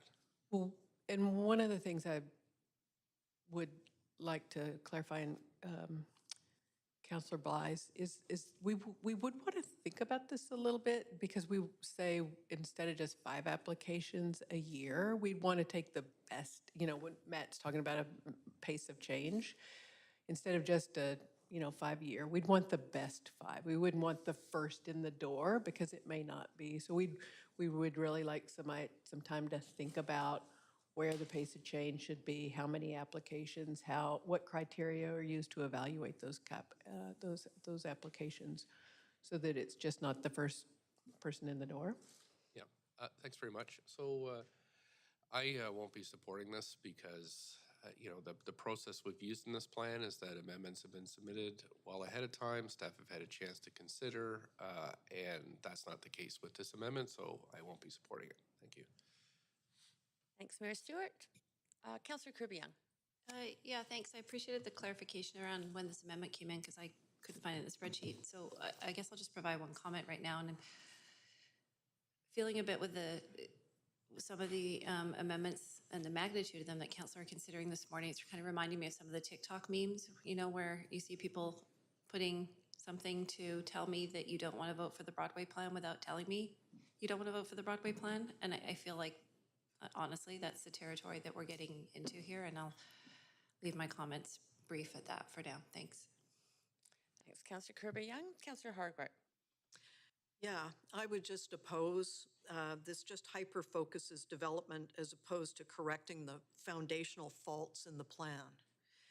These are Band-Aids that demonstrate that the plan's problems, and if neighborhoods were properly consulted, their input incorporated into the plan, and gentle density were added, we wouldn't have to be placing these types of tranches into the plan. So again, back to the drawing board from where I'm sitting, and simply phasing it is a Band-Aid solution. Thanks, Councillor Hardwick. Councillor Dominato. Thanks, Chair. I would take a slightly different tact on maybe where Councillor Hardwick is in struggling with this amendment, and it stems from, we're talking about the need for additional housing supply, and through this amendment, essentially, we limit that.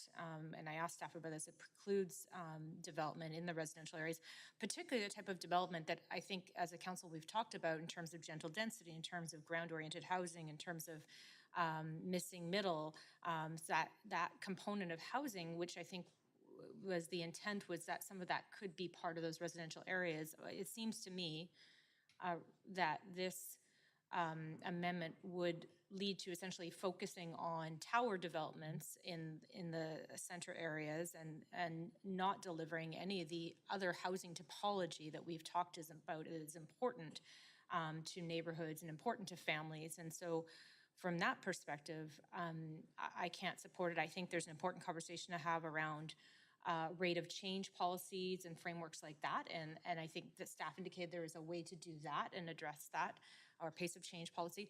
But I can't see myself supporting this proposal, because it just limits our ability to deliver a range of housing in neighborhoods. Thanks. Thanks, Councillor Dominato. Councillor Weeb. Yeah, I'm concerned that we're going to pick and choose 5 buildings. I'm still unsure of that process of doing community building, that we would do a pace of change and pick the 5 best projects, and who determines the best projects and what the priority of that is. So I'm concerned in staff's direction on going in that way. For myself, recognizing gentle density can still be built under current zoning. We're also seeing an ability here to support nonprofits, co-op, and social housing. That's what's being built. We're seeing 14 stories, 12 stories, 15 in Mount Pleasant. We're seeing that in Grandview, that are following and giving nonprofits a leg up. I think we've continued to talk as a council on how we get the appropriate housing, the right mix of housing. The majority housing does come in the corridors and the centers. And I think that looking at the response from the public, that is where they believe we should be focusing on the transit-oriented development. I think there's a lot of good work by staff on that area. And so I will be supportive of this. I think that I really want to see how nonprofits and co-ops can really become a bigger part of our social mix. And I think this is a way to move that forward and giving them a little bit of a heads heads up. So a little bit in advance. So I am supportive of this, and I think it's a good step forward. Thanks, Councillor Weeb. Councillor Swanson. Yeah, so we do need supply, but we also need affordability. And the affordability that we have is cheaper than the affordability that we can build.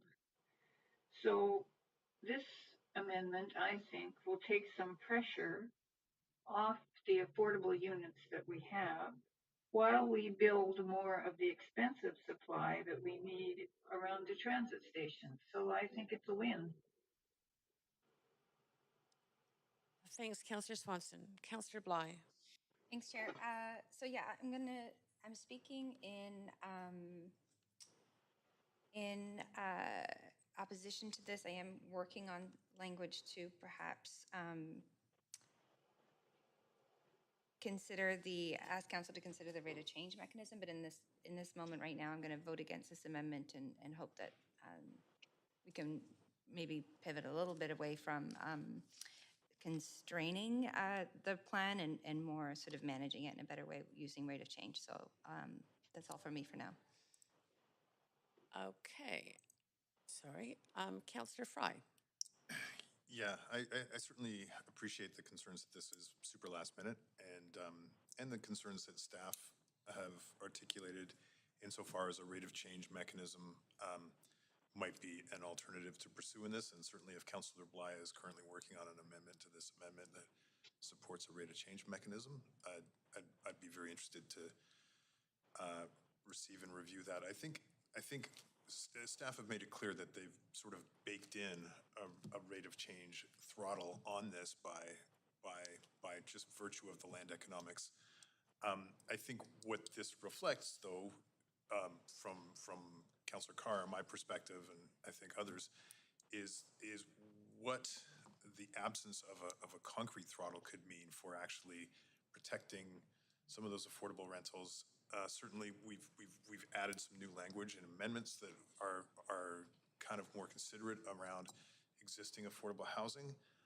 But this is a huge piece, and we know, for instance, that the Vancouver Tenants Union had done some surveying that found that some of the most affordable rental housing in the Broadway corridor was in fact not in purpose-built rental walk-ups as we kind of assumed in Fairview, but in fact was in and around Arbutus in some of these older houses that have lots of suites carved out of them. So I think that it's important to recognize that there are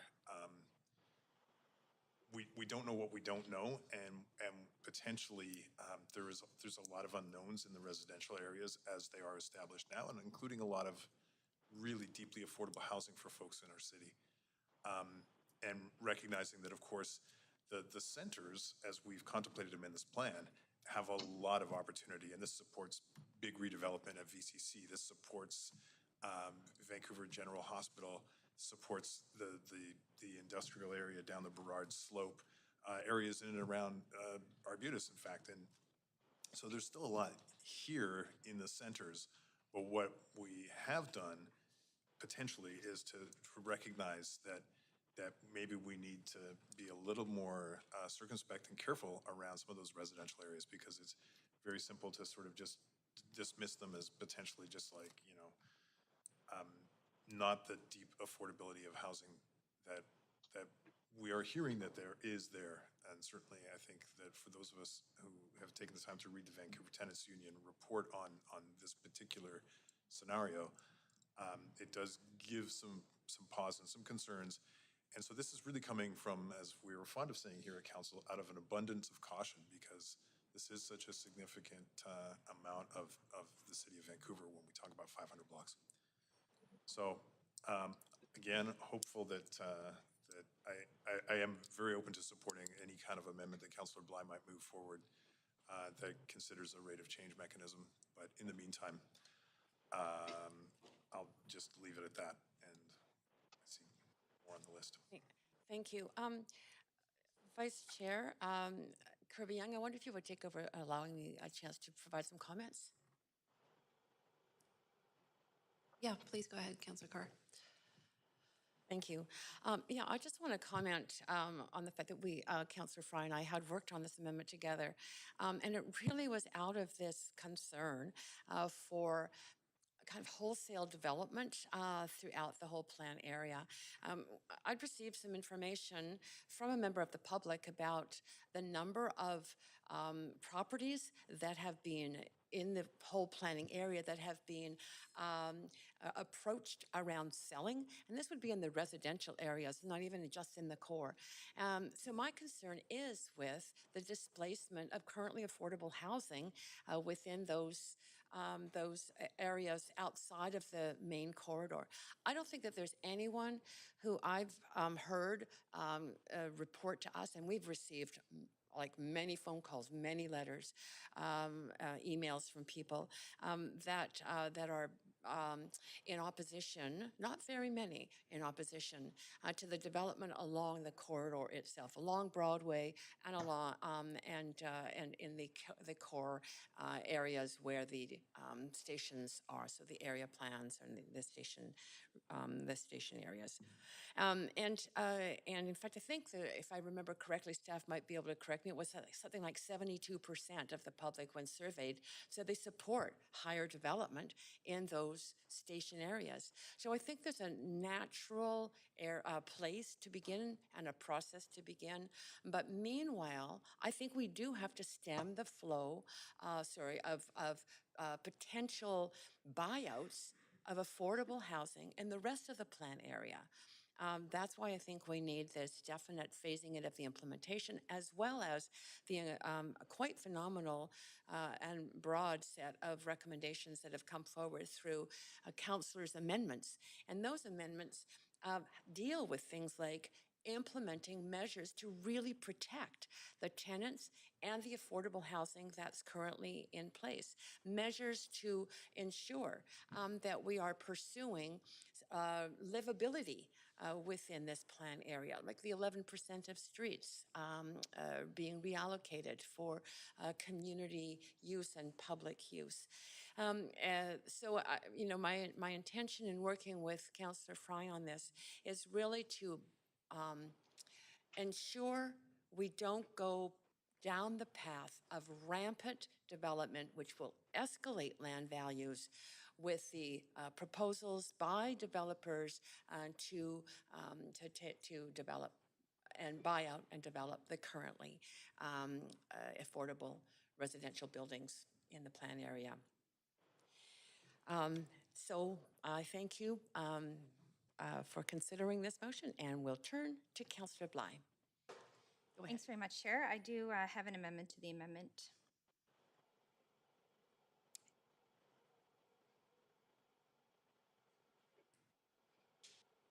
I'm sorry, Councillor Bligh, I'm trying to understand. I've got this. Is this a strike and replace, or is this an addition further that? Yeah, I just thought you were going to move to an amendment queue too before I'm terribly sorry. We are in amendment Q1 now. In two, 1 second, I just have to advance you on that. 1 sec. Go ahead, Councillor Bligh. To be clear, this is a strike and replace of Councillor Fry's amendment.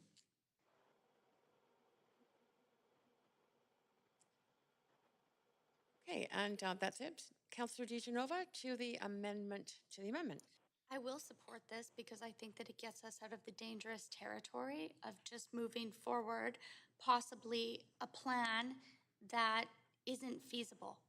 And I say that because I can only imagine the nail biting going on right now with nonprofits that are watching this that require partnership with either private developers that feasibly will not be able to fund a social housing project on their own. And I'm concerned as to what will happen to this if we move forward with the amendment, if it is not struck with this one. So I'm happy to see this because I think it allows, as much as I really don't know that staff need to go off and do more work, it at least will get rid of the fact that we're going to have buildings that in my opinion, ghettoize people and are standalone social housing buildings. And I thought that that's something that we all as a council were trying to move away from in offering people dignified housing options. So I will support this, and I'm just going to leave it there. I could list a number of other reasons, but we have a long day and a number of amendments ahead of us. Thank you, Councillor DeGenova. Councillor Boyle, to the amendment. Thanks. I have a question through you to staff. Seeing as we're just doing amendments kind of on the fly, I'm wondering if staff can let us know if this would, what this would mean in terms of uncertainty. I assume it means we're passing the plan as is and there's a report back further down, but how does that impact projects coming forward in the meantime? Thank you for the question. Yes, we would interpret this as enabling the plan to be passed today as is and to proceed for the number of months it would take us to do the work necessary to define an appropriate pace of change mechanism with a number of applications per year and the criteria, to Ms. O'Donnell's point about some criteria to define the right projects we would want to move forward as part of those 5. So the plan could be adopted as is, would proceed with the policies in place, and then we would report back on this probably within 6 months, certainly, depending on council availability. Okay, and you said in answer to a previous question that you already anticipate that other policies within the plan will moderate the pace of change already. So I guess I'm wondering if how this would change things, or what you anticipate this could do, I assume, to further slow things down? Yes, this would provide a concrete limit on the number of applications that the city would receive and consider, I would imagine, on an annual basis, subject to some criteria. So it would, I guess, provide concrete backing to what we think will happen anyway based on the calibration of the plan in terms of heights and densities, and would provide that additional safeguard. Okay, a safeguard against too much housing. Safeguard against too much change in the residential neighborhoods, which I understand is the main concern. Intention.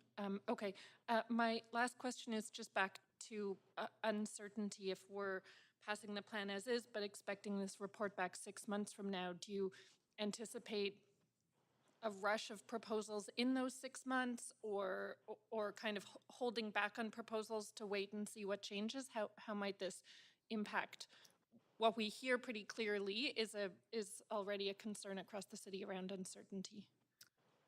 I think it's reasonable to expect that we might see more of these applications come in the short term, in that interim period before we report it back with a pace of change mechanism, yes.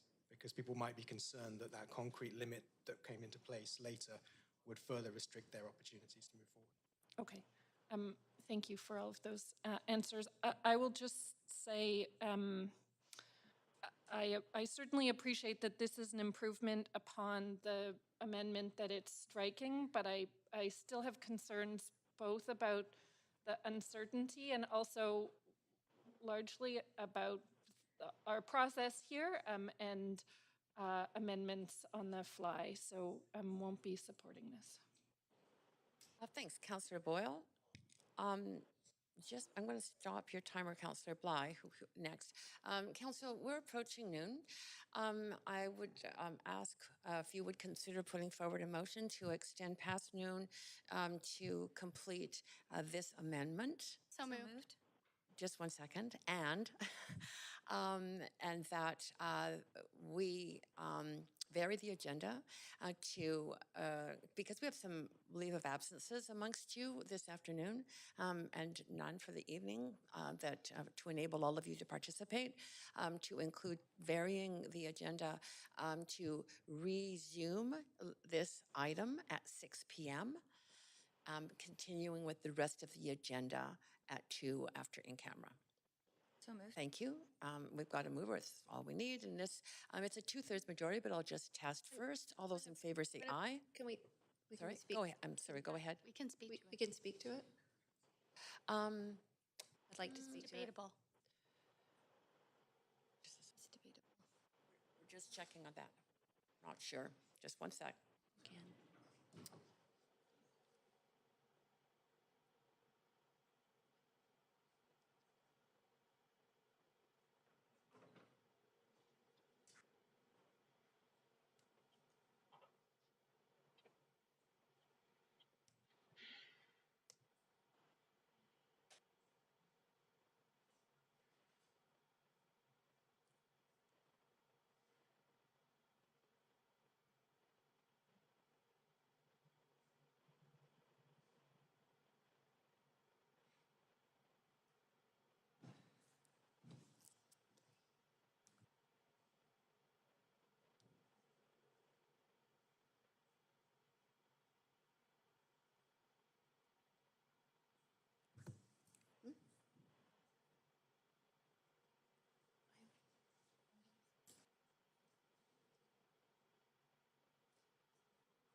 Just while the clerk is testing for that, whether or not it's debatable, Council, just a second, Council, I've just had some advice around, I guess, some text messages I'm not seeing around some people who have LOAs who may decide not to take their LOAs.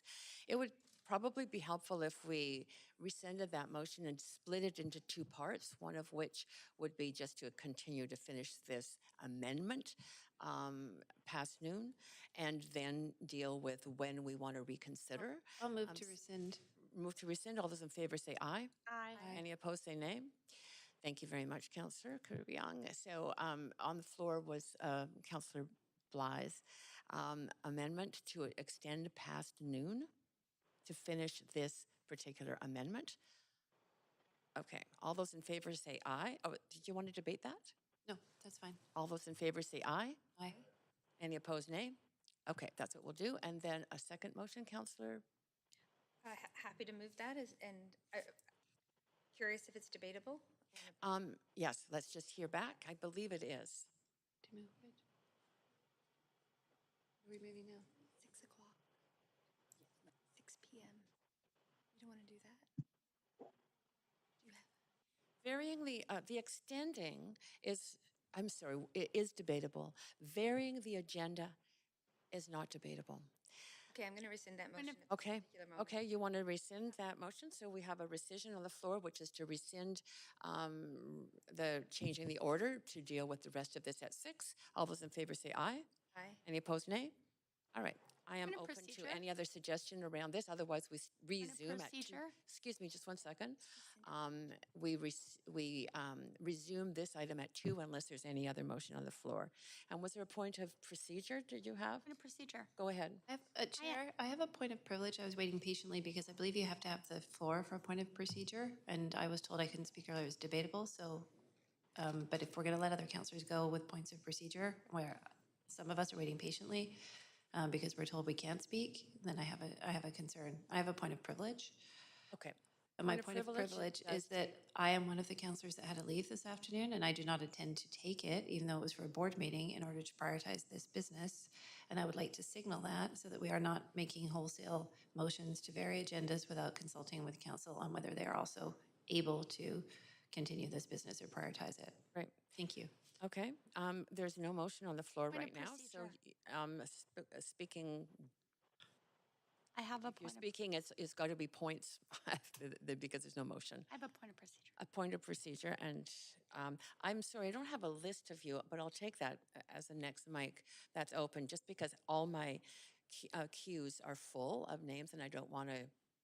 And I do believe a point of procedure is, Go- a point go- of privilege goes first. I understand that. Go ahead, My Councillor point of Degeneva. procedure is there any way we could vary the agenda to move our in-camera meeting that needs to resume to give us more time and to give those counselors the time they need? That's a question I have, because here we are considering things that possibly could have been considered in email that gone around to all of us. And I do not have an LOA, but I'm just wondering if that's an option.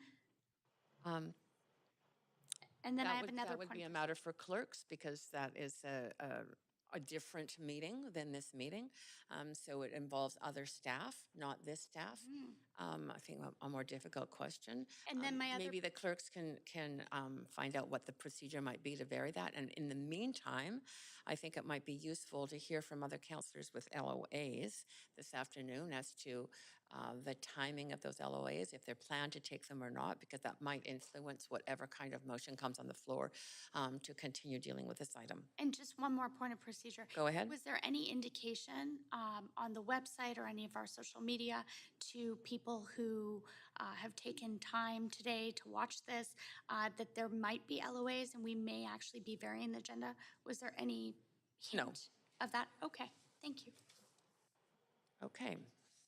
So I'm not seeing anybody with a motion. That means we will proceed with completing this amendment and continuing the debate on this Broadway plan after we return at 2 o'clock. Okay, great. So on the floor is still Councillor Bligh.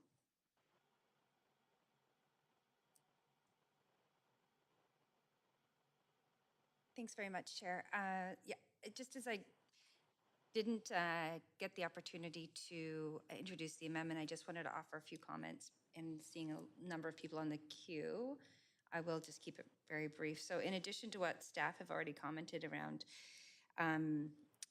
you know, the uptake of activity around the centers, given where largely that construction is happening right now related to the Broadway plan, and the financial viability in residential areas, land acquisition, construction costs, land costs, and construction costs, and the argument of equity and not just building in the centers for the much needed rental housing that is the type of housing that we're looking for across the city at this particular time. And then just referencing or reflecting on a conversation we had last week related to permits and licensing and the influx of applications that happened after COVID in that 3 months that really overwhelmed our DBL staff. I think that conversation around predictability started there. And so to have a mechanism here that could have some mechanism of control for our staff to be able to anticipate what would be coming forward should this plan pass, I think is a responsible approach to managing pace of change. And so that really did piqued my interest when our staff mentioned that as a maybe an alternative and less of a prescriptive and constrictive way of controlling change with regards to the Broadway plan. So offering some certainty. And then of course, when we talk about council priority or it talks about the merits of an application, we've outlined in this plan through a number of amendments what those priorities are. And I would assume that the merits of an application are how do we best address some of those needs related to the types of housing, as well as what amenities could come forward in any particular application that's going to satisfy those council priorities. So hoping that this strikes a balance that would satisfy some of those concerns that there's going to be a sort of tidal wave of change and risk to existing affordable rental if we don't put a type of mechanism like this in place at the beginning. So I'll leave it there for now. Thanks, Councillor Bligh. To the amendment, Councillor Fry. Yeah, I'm okay with this strike and replace. I do appreciate staff articulating that they anticipate that the work will happen and the real development rush will happen in the centers, and had hoped to kind of illustrate that redundancy and having it articulated in this admittedly last-minute amendment. But I am satisfied that this strike and replace rate of change mechanism does provide some of that confidence and because I am nervous around what's going to happen to a lot of the affordable rental, and I think many of us are who are paying attention to the kind of implications and what's happening right now on the ground, where we're seeing a lot of land assembly happening. We're seeing older apartments being wound up to be sold. So we know that pressure is coming. Makes me nervous, but I can live with this amendment. So thanks, Councillor Bligh, for striking and replacing it. Thank you, Councillor Fry. Councillor Swampson, go ahead.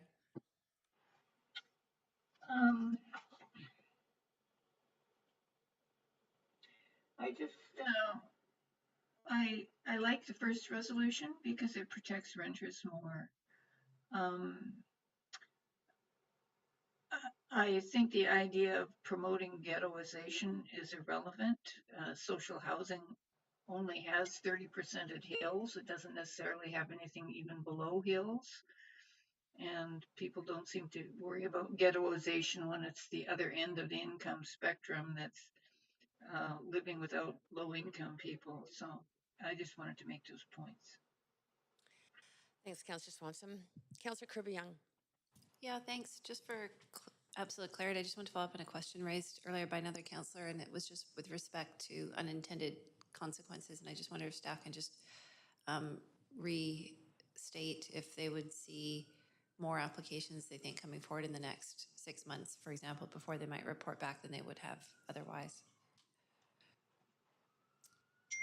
Thank you for the question. Yes, in response to that, I said that I think it is reasonable to assume that we might get more applications in the residential areas in this interim period before we report back, because landowners and applicants would decide that this is their opportunity to move forward under the plan as it currently is, and that if a pace of change mechanism was put in place, a concrete one was put in place, then that might limit those opportunities.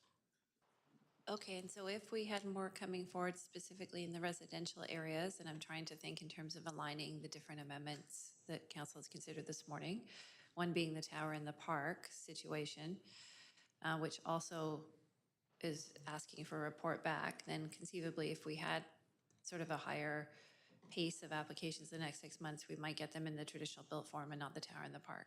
Is that possible? So I guess I'm asking the question in the sense of, are we putting amendments forward that could potentially work against each other? Well, I think in the interim period, all of the applications would need to be according to the plan directions, so not with the tower in the park typology as an option. So we would, yeah, they would all be in that form. Okay, and then refresh for us what the likely, and again, if this put on your spot, let me know, but perhaps you can give us a sense even of sequencing, if not time, of when you might report back on tower in the park, how much time that might take. Would that come potentially after a pace of change report, before? How would you see those pieces sequencing? Yeah, I think they're roughly similar scopes of work, and we could sync them up and come back with a single report that dealt with both. Right. So then we just have that interim period to deal with. Okay, that's helpful. Thank you. Thanks, Councillor Kirby. Councillor Boyle. Thanks. I actually just have a point of privilege, which is, as I mentioned yesterday, it's my daughter's high school graduation this afternoon, and I had really strongly hoped that we wouldn't still be dealing with this, but I can't miss her graduation, so I will be absent for a number of hours this afternoon, and given the number of amendments still circulating, I suspect we will spend the afternoon still dealing with amendments and hope that I will be able to return in time for the final votes after dinner. Thank you. Not necessary to the amendment, but good information for council to have. Thanks, Councillor Boyle. Councillor Hardwick.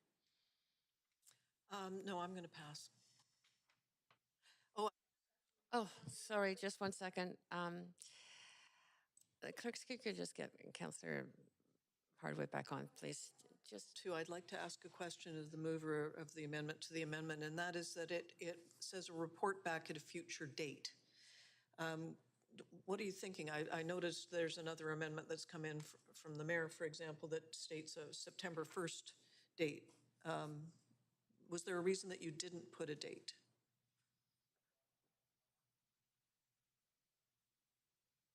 I think we were along the similar lines of thinking, Councillor Hardwick, the amendments are still forthcoming, and a number of other report back amendments are going to likely be tied in together with a final report back from staff. I kept that open-ended. And yeah, and maybe I'll leave it there. I have some final comments, but really to say that it's not to be prescriptive on a future date at this particular juncture, recognizing a number of the report backs did not have a date. Fair. Thank you. Thanks, Councillor Hardwick. Councillor Bligh. Thanks, and I'll just be very brief. I think that one thing that recognizing that the plan, if amended again, we don't want to speculate amendments, but if it is going to have a hard start date at some point in the future, certainly with staff's comments related to this report back, that it would be a very small window of time before, so any concern about a sort of acceleration of applications coming in, because there will be some future restriction perhaps on applications, I'm hoping would be less than 2 or 3 months if the plan was to start in September, or in some future date. So that's really the intent here, although I think it's a relevant concern. This is a 30-year plan, and the pace of change is going to go over many, many, many, many years that we want to be managing this. So there may be a short-term pain for a long-term gain, but I think it's worthwhile putting this in place to make sure that we are able to be responsive to the concern that we don't want a runaway train, so to speak, with the Broadway plan. We want to be able to manage that in a responsible way. So hoping this amendment does cover that for folks. Thank you. Councillor Kirby Young, I wonder if you, I'm sorry. Go ahead. Vice Go Chair. ahead with comments, Councillor Carr. Thank you. Is it, through you, a question to staff? Yep. A Go ahead, point of please. information, thank you. I am also interested in the language "at a future date," especially given the comment made that you do anticipate applications coming forward in the residential areas, and that is a concern.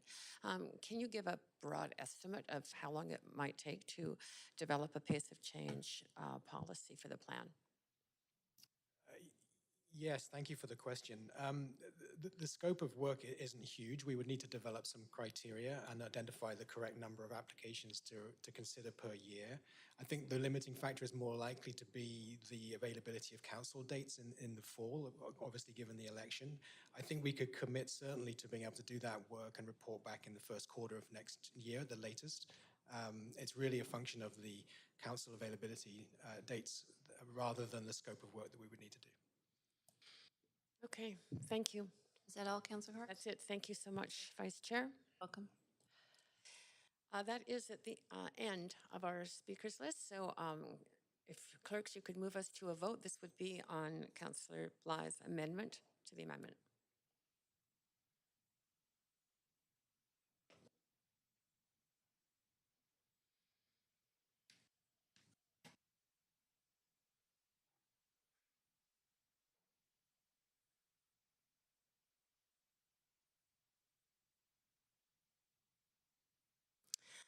Okay, that amendment, the amendment does pass with myself, Councillors Swanson, Wiebe, and Boyle in opposition.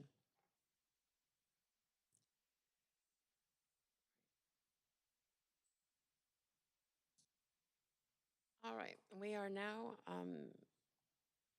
sorry, back to Amendment Q1. Councillor Bligh, you are still on the queue. I believe we were just going to complete that amendment before we broke, so I'm going to... Okay, so we'll just have the amendment up on the screen. Oh, you wanted the whole amendment as amended? Sorry, I'm not clear. Are you waiting? Oh, I'm sorry, what was your question? We voted on the amendment and it passed, and now we're back on Amendment Q1. That's correct, and that's where you are. So we're going to vote on it again? Yes, we have to, but... Oh, okay, thank you. I've got no further comment. Okay, no further, that's all I need to know. Councillor Kirby Young to the amended amendment? Nope. No further comments? Okay, we'll just wait to make sure. It is on the screen, so it looks like it is. Clerks, can you take us to a vote on this, please?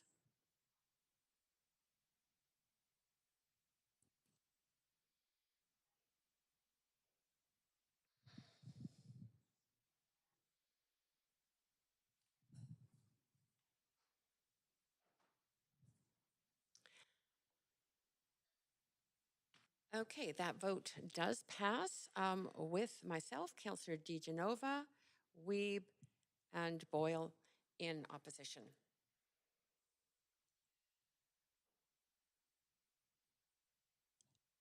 Okay, we are now on the amendment queue. Councillor Kirby Young, we are finished. We are finished with that amendment. We are back to the main queue. Councillor Fry, you still have the floor. Oh, I thought. Oh, I'm sorry, we're finished with that amendment. That's all we had to do. I am on a roll and I just want to keep plowing forward, but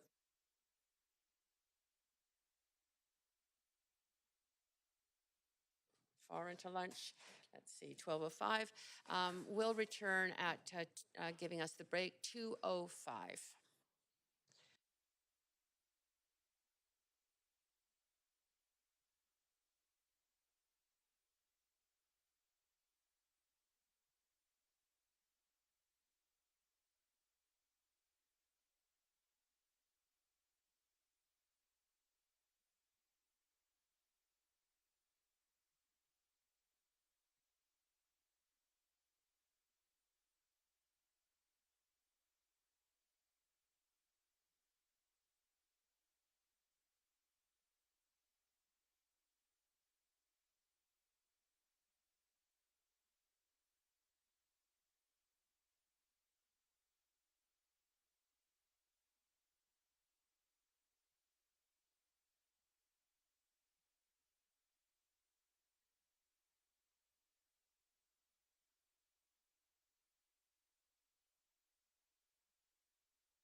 Can you hear me on Talus?